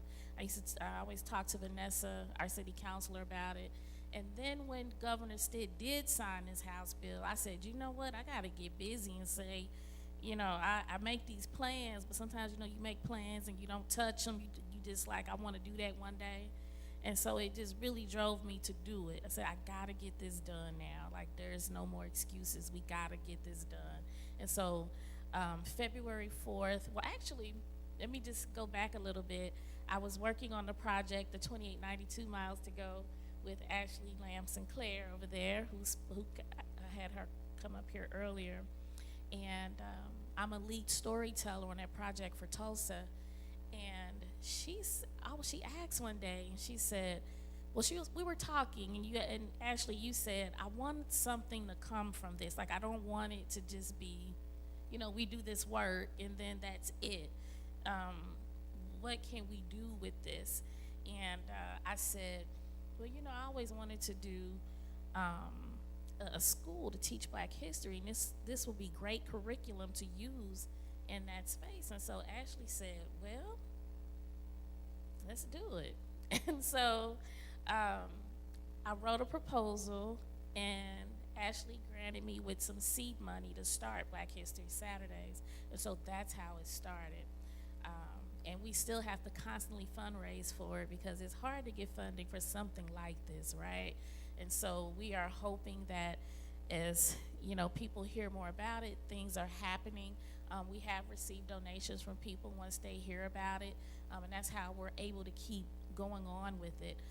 The OWN Network actually came and filmed Black History Saturdays some months back, and that will air September 29th. We're the last series of that docu-series, so it'll be like probably the end of October where that will air, and so I expect big things to come from that. So I know that this is just the beginning because the word has been getting out about the work that we've been doing at Black History Saturdays, and so I am expecting great. What started out with I say the faith of a mustard seed has been moving mountains, and I think we're going to continue to move mountains. Florida, I've been contacted from Florida, Kansas City, Texas. How did you do this? We want a Black History Saturdays here. So people are asking and trying to figure it out. How are we doing this? And so I'm working with Michael Carter to help figure out how do we package this thing right and help other people outside of Oklahoma. And so this is just our first year, so it just seems so crazy to me to have to figure out how to also create these models for other states. When we just started, like we're still in our pilot year, right? And so it's a blessing, it's a blessing. And so the next slide. So this is us. This was February 4th. Where the grand opening of Black History Saturdays at EduRec Tulsa off of 56th Street North. EduRec, part of World One Development, I needed a place to do it because I was like, I gotta have a place to do this where I'm not on Tulsa Public Schools property, right? And so Charles Harper said, Christy, come on to EduRec. You got the space, let's do it. So this is where we've been, this is where we'll be. And so it's truly a blessing. Next slide. So everyone is asking, how did you all do this curriculum? What happened here? And again, I'm pointing at Michael Carter, who's my lead instructional coach and curriculum developer and helper with this whole thing. And when I was talking to him about this way before February, when we started it, I had all these ideas, and I was telling him all the stuff that I wanted into this curriculum, and he was like, "Woo, Christy."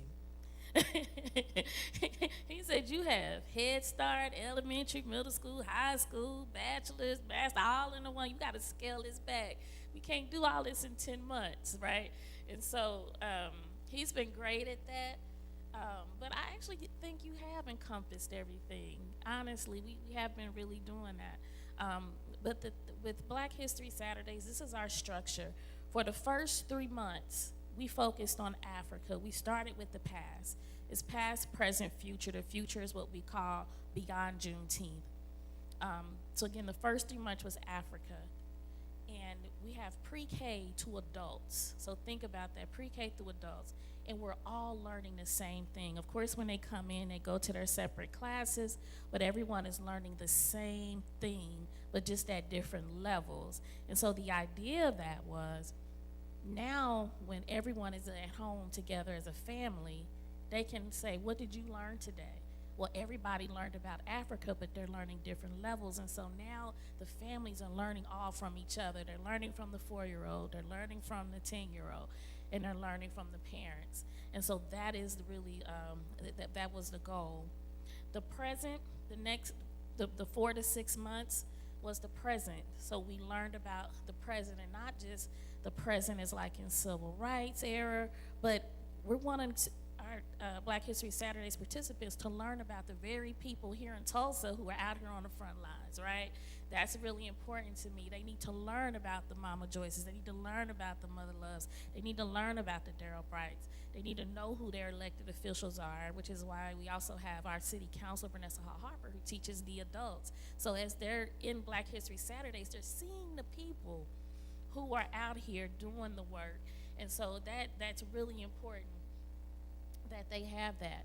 And then for this, the 7 and 9, between the 7 and 9 months, it's the future. It's about beyond Juneteenth, right? Because we do have a huge Juneteenth celebration here every year, and it's fun, it's exciting.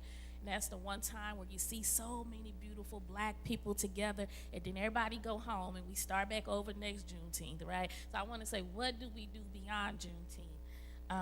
And so we go to 10 months, and then the 10th month is where we're going to have a big showcase in our community where everyone is going to show what they've learned through these entire months. So Black History Saturdays wasn't just something I wanted for Black History Month. It was something that I wanted all year round because Black history is 365 days a year. We live it, breathe it, sleep it. And the next slide. And so if you look at this next slide, this is the slide. I remember showing this to Michael, and this is when he was like, girl, you can put this all in here. But we do. We have archaeology. We have organizing, storytelling. We learn about land, culture, advocacy, human ingenuity, literature, and banned books. And we also learning about Black Native freedmen, Greenwood, and Black Wall Street. And the biggest thing here is a Black perspective, critical thinking from a Black perspective. Even our preschoolers are doing that. They are doing that. As a matter of fact, our preschoolers have started their own business at Black History Saturdays. They have started that thanks to Miss Ariel Scott and Miss Barrett. They have really, they've got this is so amazing. Our preschoolers, they have learned that they have to have 7 streams of income. So they are always thinking, how do I get my 7 streams of income? So when they're at Black History Saturdays, they're making bracelets to sell, they're baking cookies to sell, and that's just a side of learning their lesson. So, and they get excited about that. And how much money have they made so far? Yeah, $38. And they were so happy about that $38. And the thing is, they knew that they have to reinvest that $38 to get more stuff to make more money. And so that's the things that they're learning at 4 and 5 years old at Black History Saturdays. The next slide, please. So this is super exciting. My good friend, Dr. Alicia Odewale, she's also a National Geographic explorer, and she's an archaeologist right here from Tulsa. Her father, Coach Ware, coached at McLean High School, and she is an amazing archaeologist. We actually have Archaeology Night Live. Yes, we have Archaeology Night Live. Kids get on Zoom with Dr. Odewale, and she has an actual lesson plan, and they actually learn all these archaeology skills. One of the lessons were there Black people in the Wild West, and they had to use archaeology to find that out. So this is something that they're not getting in public schools, but they're being introduced to that. And so what we did about 3 months ago, we actually had a mock dig at B.S. Roberts Park. And the archaeology department they're all up under Dr. Odewale, they actually went and buried artifacts, and the kids had to go find them and then the families. And that's one thing I wanted to say too. We don't have any drop-offs at Black History Saturdays. The entire family stays, which is beautiful. But they were all out here doing archaeology work, and they were so excited about it. And then Dr. Odewale had real artifacts that they could actually feel and see and touch. And one of the things that they loved so much about that mock dig, they got to see the notebook that archaeologists use. And when Dr. Odewale, they wrote their notes on the book, and she dunked it in the water, and they were like, no! And then she pulled it out and said the notes didn't go anywhere because that's the waterproof notebook. And so that was so exciting. I never seen that either. I was more excited than they were. I wanted to like dunk it back in and stuff. But it was amazing. Even my mother was out there digging in the dirt. But you know, these are things of how they get introduced to archaeology. And black archaeology. So they get to see a black archaeologist, a woman who was doing this kind of work. And so they were super excited about it. And so it's all about exposure. But that is on the last Friday of each month, they're able to do Archaeology Night Live. And so that is just one of the things that we offer at Black History Saturdays. Next slide. Beyond Juneteenth, and this is where I know, you know, y'all see me working with Vanessa a lot for Juneteenth, but I really don't like Juneteenth. People who know me know I don't like Juneteenth. And the reason why I don't like Juneteenth is because I feel like it's such a wasted time. Because we get together, again, like I was saying earlier, and we have all this fun, and we do. It's a great time, but nobody is learning anything. And being from Oklahoma, I'm also a Creek Freedman descendant. So my Juneteenth is really different from the Juneteenth that the nation has observed as June 19th, 1865. We, Creek Freedmen, we were actually emancipated June 14th, 1866. So we didn't know about a whole year later. And if you are from Oklahoma, 9 times out of 10, your Juneteenth is not the same that is nationally celebrated. Can you move to that next slide for me? And so I'm throwing in a little bit of history within my message here. I always like to throw little drops of history. So we have the 5 civilized tribes. Do anybody know who the 5 civilized tribes are? Creek, Seminole Nation, Choctaw, Chickasaw, Cherokee. So the Seminole Nation, they're free. And freedmen, when we talk about freedmen, there's 2 groups of freedmen. You have the freedmen from outside the Indian territories, right, who were freed as slaves, bought their way to freedom. But then you also have freedmen. We were slaves. My great-great-grandfather, Jesse Franklin, came on a Trail of Tears with the Creek Nation as a slave. And he didn't get emancipated until June 14th, 1866, but that made him a freedman. They called them freedmen as well. So the freedmen in the Seminole Nation, their emancipation wasn't until March 21st, 1866. So this should be a March 10th, right, for them. And then April 28th, 1866 was the emancipation date for the Choctaw and Chickasaw Nation. June 14th, Creek Nation, and July 19th for the Cherokee Nation. So if you are a Cherokee, they did let their freedmen back into their tribe. So now they're Black Cherokees, a lot of them, right here in North Tulsa. They're July 10th. It's July 19th, 1866. But I wanted to throw that in there. Next slide. Now we're going to get a little deeper. Again, I just wanted just to drop that history on you. But on this next slide, one of my favorite people that I love to read about, Dr. Amos T. Wilson. If you have to get his books, one book is called Black Power. It is an amazing book. But Dr. Amos T. Wilson said this, and I'm going to read this. To manipulate history is to manipulate consciousness. To manipulate consciousness is to manipulate possibilities. And to manipulate possibilities is to manipulate power. So when you think about the things that are going on right now in Oklahoma, the House Bill 1775, and then they have this new thing coming in where Governor Stitt and Ryan Walters want to teach about Dr. Martin Luther King because he was this great peaceful man, peaceful protest, and it's their narrative about Dr. King. When I read this from Dr. Amos T. Wilson, and then you put it together with all the things that are going on, and the crazy part about this, and our state representative Regina Goodwin, who'll be here later, she talked about this at our town hall the other night.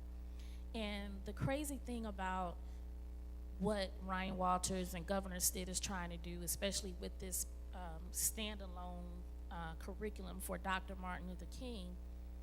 These are the same people who wrote the law now where it's okay to hit protesters with your car if you feel threatened. So these are the same people who are going to teach about peaceful protests from Dr. King.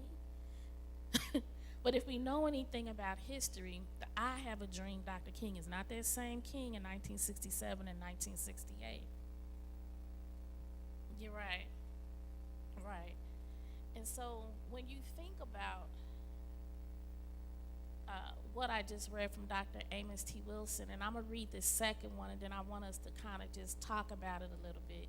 The second one, if our study of Black history is merely an exercise in feeling good about ourselves, then we will die feeling good. We must look at the lessons that history teaches us. We must understand the tremendous value of the study of history for the regaining of power. If our education is not about gaining real power, we are being miseducated and misled, and we will die miseducated and misled. Mr. Bright talked about that video from the PragerU, where they had, and I should have had that to pull up, but where they had Frederick Douglass as a cartoon character, and they totally just misrepresented him, and saying that slavery was a compromise and like he was okay with it. That's not who Frederick Douglass was, right? And so when we talk about miseducated and misled, and the children in that video, they weren't the white, blue-eyed people. They were Black kids and Hispanic kids, right? So they're trying. Just see how this has happened. Hitler did this with propaganda. Hitler did this. Is a page out of Hitler's book. It really is. And so I'm saying that because it's so important that we understand what is happening, and we cannot keep being so docile about this, right? This whole church should have been packed about today. We had so many people who registered, but it should have been this packed because this is crucial. This is crucial. And I always say, if this doesn't piss you off, then you're not paying attention. Because it's okay to get pissed off. I hate when people always say, oh, that's that angry Black woman. No, we have to get mad. You have to get angry, but you transform it into an action that's going to be a solution that's going to help. And so I'm glad that you are here today to learn this, and it's not good enough just to learn it and do nothing about it. So we do have some challenges that we're going to challenge you with today as you leave out of here, because we have to come together and we have to make a difference. We're going to have to fight this thing, y'all. And it's not going to be a fight where we can just sit down and fight it and just say, oh, Lord, I'm going to pray about it. I believe when you pray, you have to move your feet too. And so we have to fight and get this stuff. We got to do this, y'all. We have to. So I'm going to read the first one, and then I want to get some thoughts about what was read. I'm going to read it again. To manipulate history is to manipulate consciousness. To manipulate consciousness is to manipulate possibilities, and to manipulate possibilities is to manipulate power. From that, what do you think that power is? And I hate the word empowerment. I don't like to use empowerment because empowerment means if I can give you power, I can take it from you. You already have power in you. Everybody has power in them. You just have to realize that you have it. I used to love Morris Day and the Time. I still do. Y'all remember that group, Morris Day and the Time? And Jerome used to give you the mirror. Yeah, he get that mirror, and then Morris Day look in the mirror and check himself. So I'm finna Jerome y'all. Giving y'all the mirror because I want y'all to see the power that y'all have in you, right? And so let's talk about that quote. I see Mama Joyce has her hand up back here.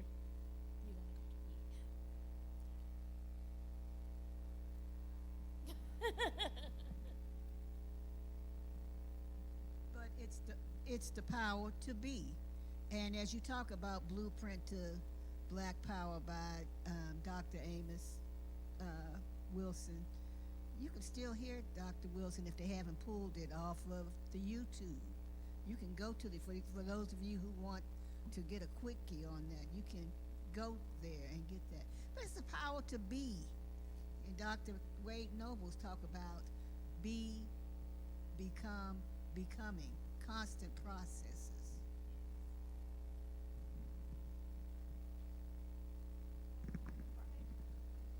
While I'm walking, I'll say, to piggyback on what she said, the power to be, just the power to ignite. Like you said, we all, it is already within us, but sometimes it's been suffocated. And so I really like that quote, and I think it speaks a lot to what Paris was speaking about and what we see here in Tulsa with the banned books. They are manipulating our consciousness. They are manipulating our knowledge and manipulating our power, our being. To control us. It's not about anything being humanitarian about it. When I looked at some of the standards for Tulsa Public Schools around history and around social studies, etc., what is missing is just what it is names, places, and faces, as though that is it. Because if we look at Greenwood, Black Wall Street, we can look at the end product, but what they don't look at is the struggle and the reasons why in the United States of America and in Tulsa, Oklahoma, gave rise to that. I'm glad it did. It just goes to show our resiliency. They won't talk about that. They'll talk about, what had happened, and that's it. Well, wait a minute.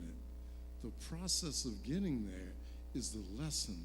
And then when we were destroyed 35 square blocks, and we had that resiliency, what was the process that we went through in terms of unity, in terms of having the legacy, and having the fortitude to come back again? Listen, those things are not linear. They go back and forth. You have successes and failures. Therein lies history. It is not just a recollection of what you do or have done. It can be used to say why you had to do what you had to do in order to build Black Wall Street or anything that we have. So that is our legacy, and he's certainly right, because it's all about power. It's all about power and them manipulating us. And we've had a mighty 403 years now? Yes, sir. 403. It has become more insidious, but it's the same thing. And we have got to understand that coming together and mediating our unity is very important, because we're not a monolith. But the thing about it is, you being oppressed because of your color. I don't care where you are, in a big house, little house, or in a prison house. That's right. That's right. Let's be clear, all right? And we also have an exploitative kind of, our labor has been exploited, as it continues to do now. Absolutely. And not only do we have to come together, but we have to, coalition building is so important.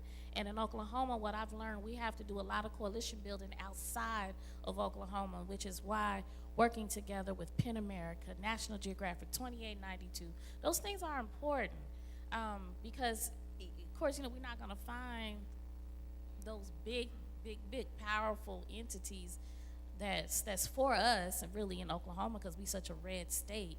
But it is important to also build those coalitions outside of Oklahoma. And I see a hand. I had Carlos Marino over here was first, and then Mama Joyce.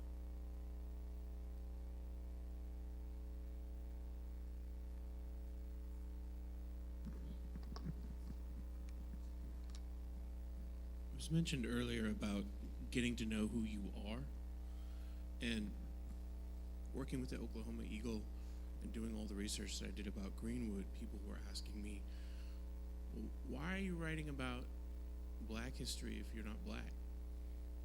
And that really made me think and understand that the things that conversations I was having with elders when I was working at the Oklahoma Eagle, they were teaching me about their stories, their history, and it wasn't until much, much later that I understood that I needed to go and find my history. Who were my great-grandparents? Where did I come from? What was my, come to find out, yes, my grandmother was from Mexico City, but her father was a coal miner in West Virginia. I had no idea until I was walking around showing Greenwood and showing my mom all the things that I had learned about Greenwood. She started telling me about her grandparents and her family.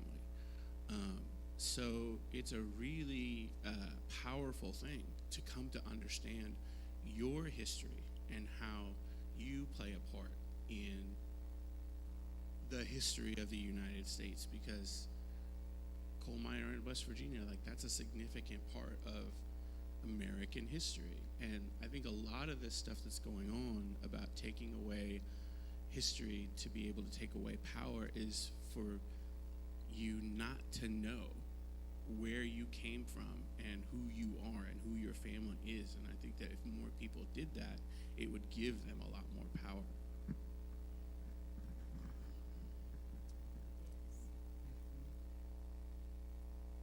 Am I next?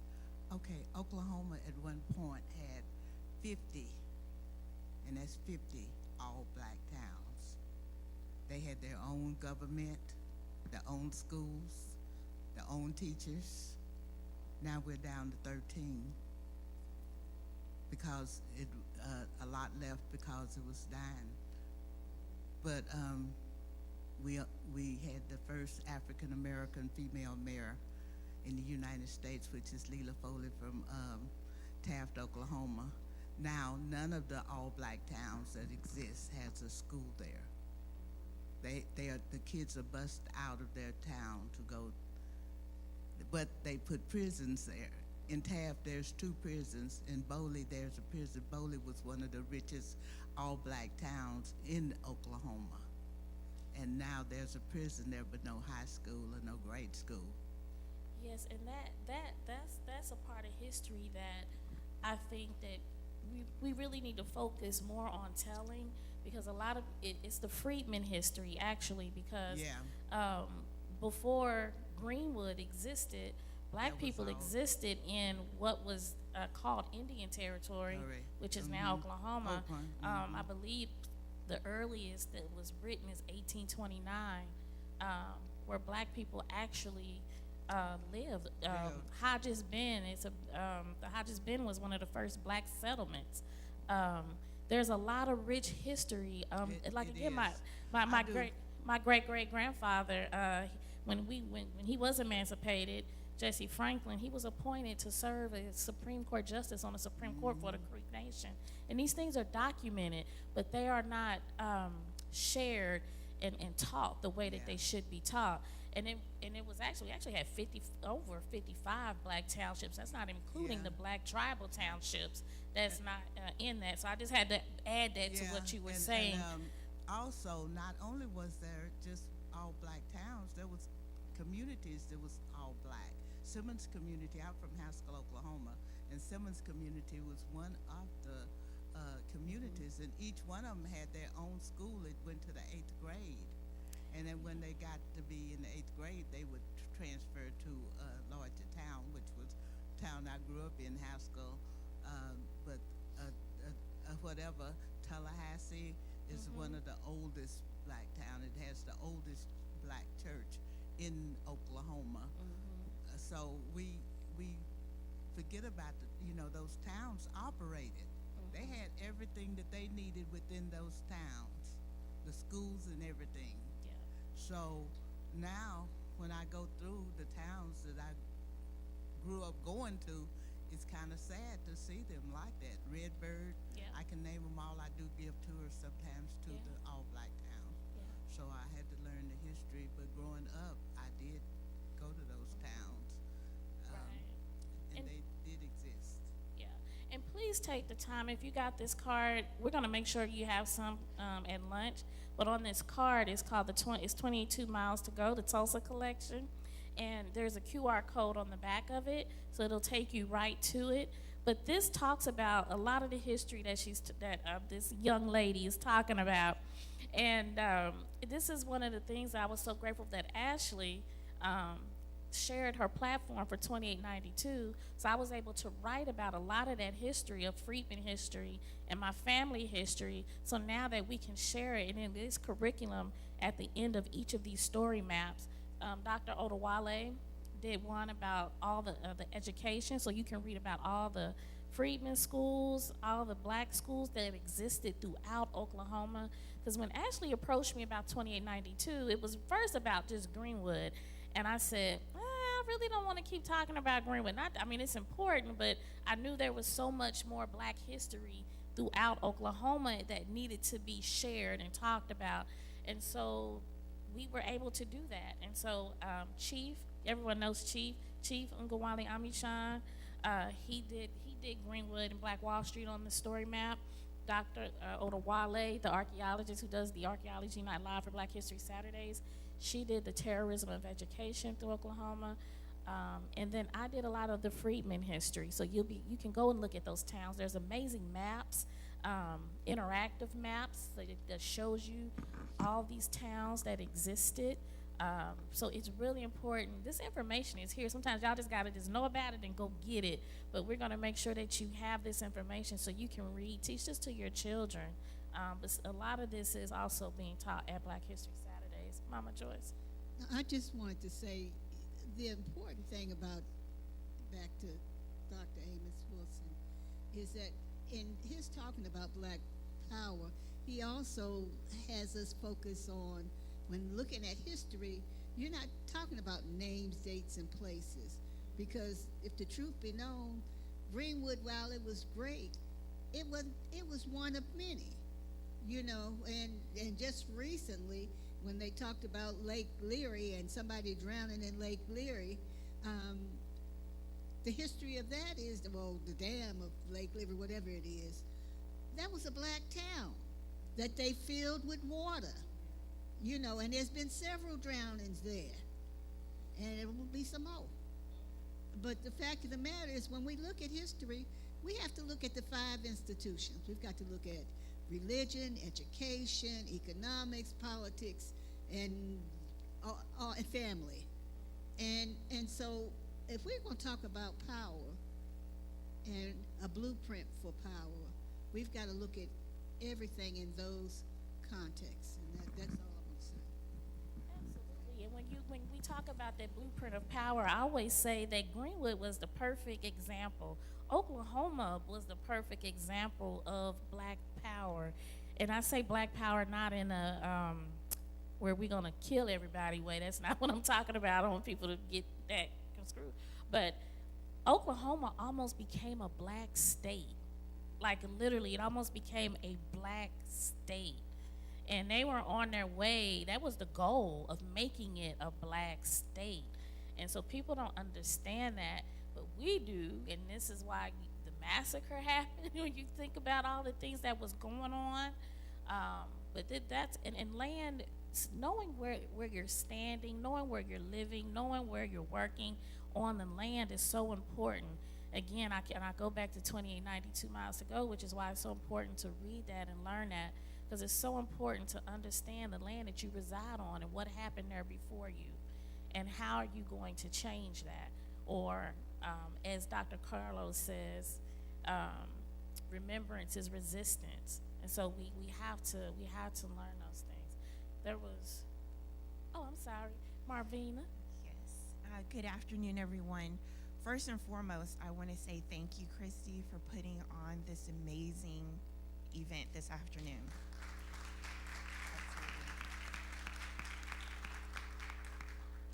I moved here a year and a half ago, from another state. I won't say where because I'm ashamed that I lived there for so long.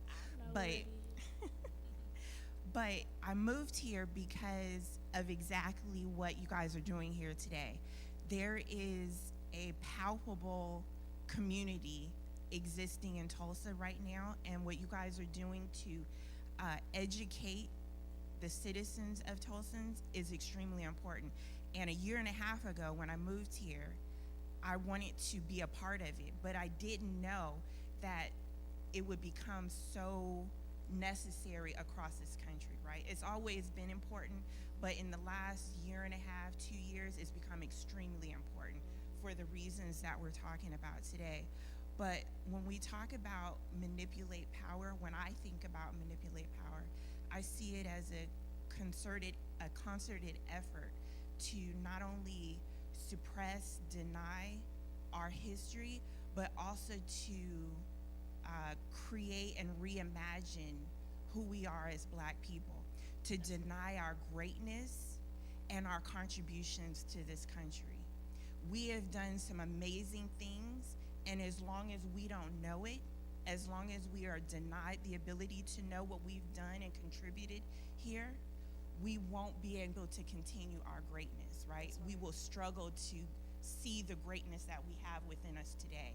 And so that's what manipulate power is to remove the power that we've always had and to prevent us from continuing to be powerful. When you are a powerful people, others get scared. And there are some scared communities in this country of what greatness we have within us. And so we should continue to tap into our greatness by being a part of these sessions. I support you, sister. Thank you so much. Thank you, Marvina. And I want to say thank you, Marvina, and thank you, Pastor Ayin, for helping for this whole week, setting up all the everything you see downstairs and the booklets and everything. That's all them helping with this. Like, it was just just a good community, a good church community, church family, making sure that this happens. And so I just want to make sure. Can y'all give y'all just a round of applause for Marvina and Pastor Ayin, please? I appreciate y'all for helping. And Brother Fred, Brother Alfred, everyone back here, Lisa, Kristen. Thank y'all for helping with everything. Got one more question. It was.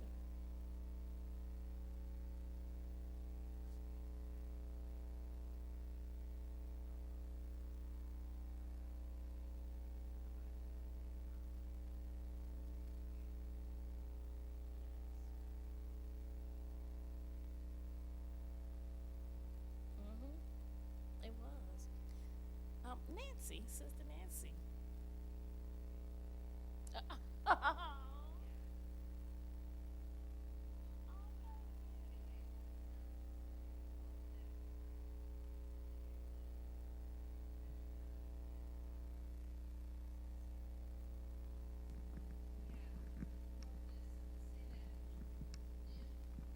Format of AP U.S. History puts America in a negative light, or that it removes important facts from the curriculum. Both claims are false. AP U.S. History encourages students to look at issues from more than one angle. But to say that there's only one way to view American history is to put the government in the propaganda business. So that was in 2015. And I have a lady here looking down, holding a group of white women, and I threw in Ryan Walters this morning. I cut a picture out and put it in there, and it says, and I put the Black history and the freedom to read, but it says, "Dear Moms of Liberty, don't be afraid. Being exposed to the ugliness of racism can strengthen moral character and empathy in your children." So anyway, I wanted to present that to you.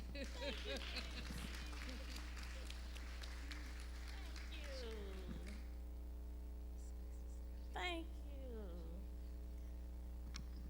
That's my gardening partner too. Thank you, Nancy. That was so sweet.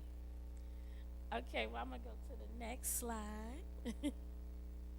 So I wanted to throw this in here, the House Bill 1775, and its definition, its smaller definition basically, prohibits critical race theory from being taught in Oklahoma public schools. And I'm gonna use the words from my state representative, Regina Goodwin, and she'll say this later when you see her today. This is a trash law. And it is not, critical race theory is not taught in public schools. It's not. It's a framework that shows how racism and white supremacy has been embedded within the laws of this country. And it is taught in law schools. It is not taught in public schools. So when you see this, it gets frustrating. You know, have you ever, that saying, do you really think I'm stupid? It's like one of these type things, and it's so insulting when people just insult your intelligence with something like this, right? But this was actually signed into law. And I've had talks with Regina, and we're like, I always say, what can we do? Can we overturn this? And it's hard to overturn something like this, right? Because it's written into the law. So what other amendments or things can we create to buffer this, or, and so, and it's really hard to think of these ways, but we'll come up with something. But in the meantime, Black History Saturdays, we're gonna keep doing what we're doing until we can figure out other ways. Dr. Bright.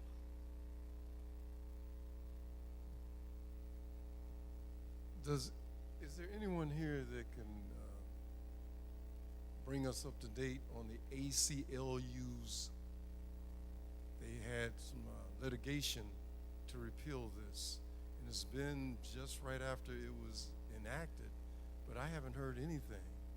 And Oklahoma University, the Black Student Union down in Oklahoma University, and a number of other universities and personnel from universities, but they had put in some lawsuit to rescind this, but I haven't heard anything. I haven't either. Anybody?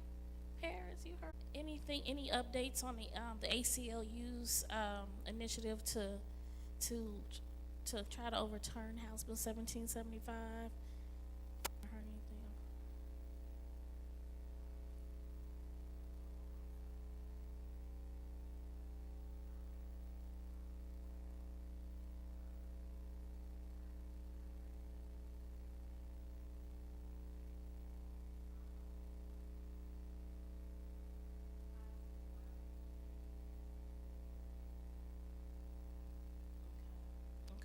We're gonna have to follow up on that and see and see.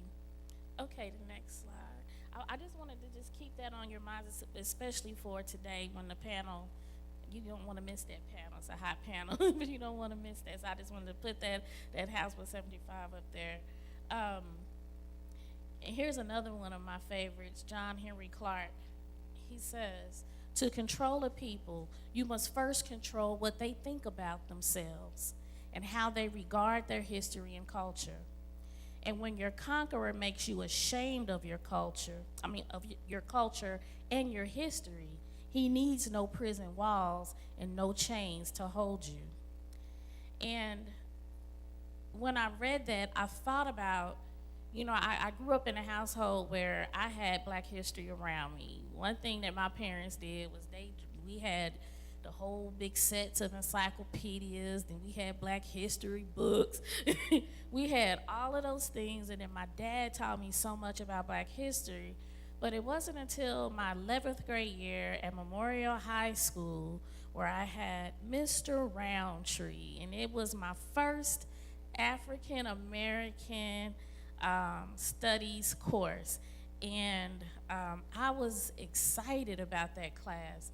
And when I got in there, I've never met a teacher so excited to teach anything, but he was, and the crazy thing is, I had him the year before, but it was just history And he was still a great teacher, but he was like super excited about teaching us Black history. And when I had his class, and during and after, it mattered to me how I held my head. It mattered to me how I walked into a room. It mattered to me what I left you with when I left you. It mattered to me. At that young age, it mattered to me. And I used to want to just learn so much more and so much more. But he taught me that our legacy didn't begin at slavery. And that right there showed me how much power I had. And he would go back and talk about Africa, and he always would bring us up to the present. And I mean, he gave us books to read that wasn't even in the curriculum. And he would ask us about them on the side. Did you read that book I told you about? And he'd ask you those things. And so I looked forward to going to Mr. Roundtree's class. And so I just wish that everybody had that experience of a Mr. Roundtree. But people, my family called me Michael from Good Times, because I was always they would be like, it's Michael from Good Times, the Black Jesus. But I always loved to just talk about history, and whenever anybody in my family would say something, like, well, that's not right, this is blah, blah, blah, blah. So that's how they started to call me Michael, and I would just take that approach, and I would, anything that I did, even in elementary, you remember, Mom, I was just always like, no, that's not right. Yeah. So I was always the one that would be standing up and fighting for the underdog all my life. And the smallest one in the room, but I'd be the one. I would be the one doing that. But that is because I learned who I am, and I took great pride into that, and I tried to instill that into my kids. And then my kids would always be like, oh, Mama, you going overboard. But there was one time, Booker T. Washington High School, where my son attended, and he was in the 11th grade, and he was in a history class, and they were learning about the Black Panthers, and he had a white educator, and I'm not saying there's some great white educators, but this particular one said that the Black Panthers were indeed terrorists. And this is at Booker T. Washington High School. So I'm at work, right, and I get this call. And said that my son cannot come back to school until I came up there for a parent conference, because he was being rude with his history teacher. And so I had to go. When I seen Bug after school, I said, what did you do? What went on, And he told me, he said, the teacher said that the Black Panthers was a terrorist group, and I knew better than that, and that's not right, but he knew enough from what he learned at home, right, that wasn't true, and so he was ready to challenge that. But what he did that was wrong, I told him it wasn't wrong that you challenge the teacher. There's a way that you do it too, right? So there's a way that you do it. But he put it on Snapchat when he did. So that's what got him in trouble, right? Because he put it on the Snapchat. But when the night before we went to the school, I told him, I said, let me do the talking. You don't say nothing, I'll do the talking, And so we get ready to go, and he got all my books. I got all, books, and I got stuff all highlighted and everything. And I said, what are you doing? He said, I'm going to tell him this and whatever. I said, I told you I'll do the talking. But he was prepared and ready for this conversation, right? And so we get there, and he told the teacher and the principal, he said and I can't even remember the guy's name, it's been a minute, but he said he's teaching his opinion and not teaching facts, right? And I couldn't even argue with him. I'm like, okay. Okay, my son trying to be a man right here, right? He was standing his ground. And he was right, but the only thing, like I said, he did wrong was that he put it on Snapchat, and he's not supposed to have done it because you're not supposed to have your phone in the classroom, right? And so I'm saying all that to say we have to be educated before we get educated. Does that make sense? We got to know our history before we're taught our history. You got to have a foundation of that, right? So imagine if my son never learned about the Black Panther Party from me at home. He would have been manipulated into thinking that they were terrorists.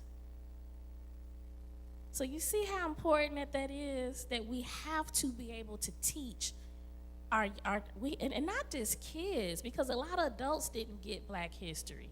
That's why it's important for us to get it too, because we have to teach them. I always say we have to become better ancestors. And so that involves us learning about who we are.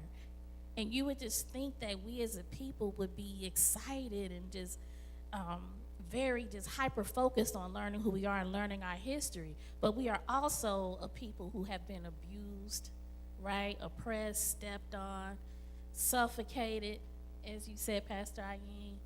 So we gotta breathe life into each other. And so many people have asked me, why do you not have white people at Black History Saturdays? And I'm like, well, I do, but here's the thing. Black people need a space, a sacred space where they can come together with themselves to learn about who they are. Does that make sense? Like, they need to, because when other people come in, a lot of Black folks will just get quiet. They don't really they're not as vulnerable in the situation, because now you're getting Black people who have not learned who they are, right? Can you imagine not knowing your history, not learning it? So you have to have that space where you learn it. But it's also important for white people and other races to learn our history too, because they need to know that our legacy did not start as slavery. Do you understand how that plays with your psyche? If someone just told you that you came from trash all your life and you have learned that, whether you like it or not, you take that on.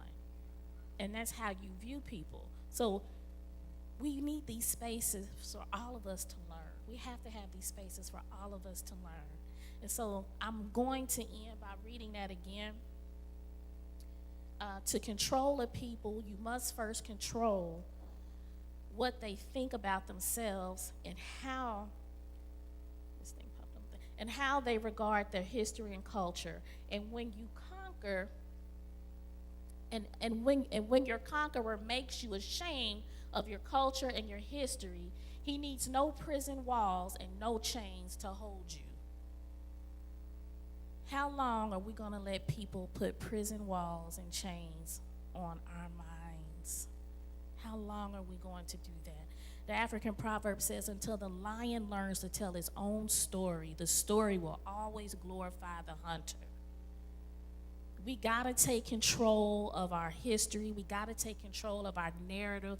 We got to get pissed off. I'm going back, I probably shouldn't even say that in the church.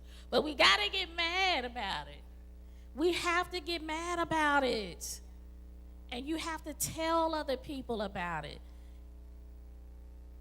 If you're not in Black History Saturdays, you better be next month. You better get your children, friends, nieces, and nephews, because not everyone is doing this work. And we have to do it. We have to be a part of it. We got to make this happen, y'all. So it is 12:50.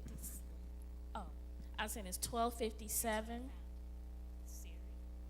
It's 12:57. So we're about to go downstairs, break for lunch. And while you're down there for lunch, well, Ashley's going to eat too. But after you eat lunch, I still want you to eat. Oh, okay. So after you eat or whatever, make sure you stop by and see what we'll point it out downstairs to see Ashley, because National Geographic Vernon AME 2092, they created a map in Penn America. We're all partnering with this map called the Map of Voices. So you're able to put your voice reading an excerpt from one of the banned books onto the map. When you just read the little excerpt, the map will populate. And when you click on the map or you just scroll over the map, whoever did a story in each state or other country, because it's also outside of the U.S., you can hear what they read. So please add your voices to that map before you leave today. And Ayin, you had something? I was just going to ask if there was a centralized place where we can maybe provide information on everything that was spoken about today, like Black History Saturdays I know that I've not been on one, but there is tours that you can take of all the Black towns, right? Mm-hmm. So for those who don't know that information, maybe, we can compile that. Yes, we definitely, we can do that. We'll definitely get that done. And I'll take the banner saying I'll get it done and have it done at least by Tuesday. I'll make sure I do that and get it out to everybody. And who registered, if you registered, I have your emails. If you didn't register, make sure we have your information before you leave today, so you can get that. Information. And also take time to see Vernon today. We'll try to make some time in the afternoon about 2 o'clock, so you can go and see where citizens of Greenwood, actually some hid in the church during the massacre.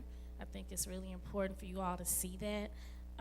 There's also a space that I love in Vernon. I don't know if we can show it, the ex-pastor, but up in the attic, it was the old Color Boys troop, Boy Scout troop.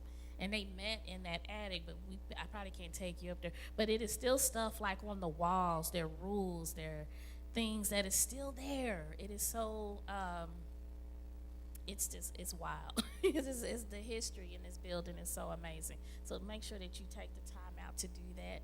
And Gary, thank you. I've seen Gary taking pictures. This is my good friend, Gary Lee. Gary Lee worked for the Washington Post for, 100 years? No, I'm just playing. No. But in D.C., but it's been really helping out Oklahoma Eagle, doing great, great, great work. And I appreciate you being here. Love you, Gary.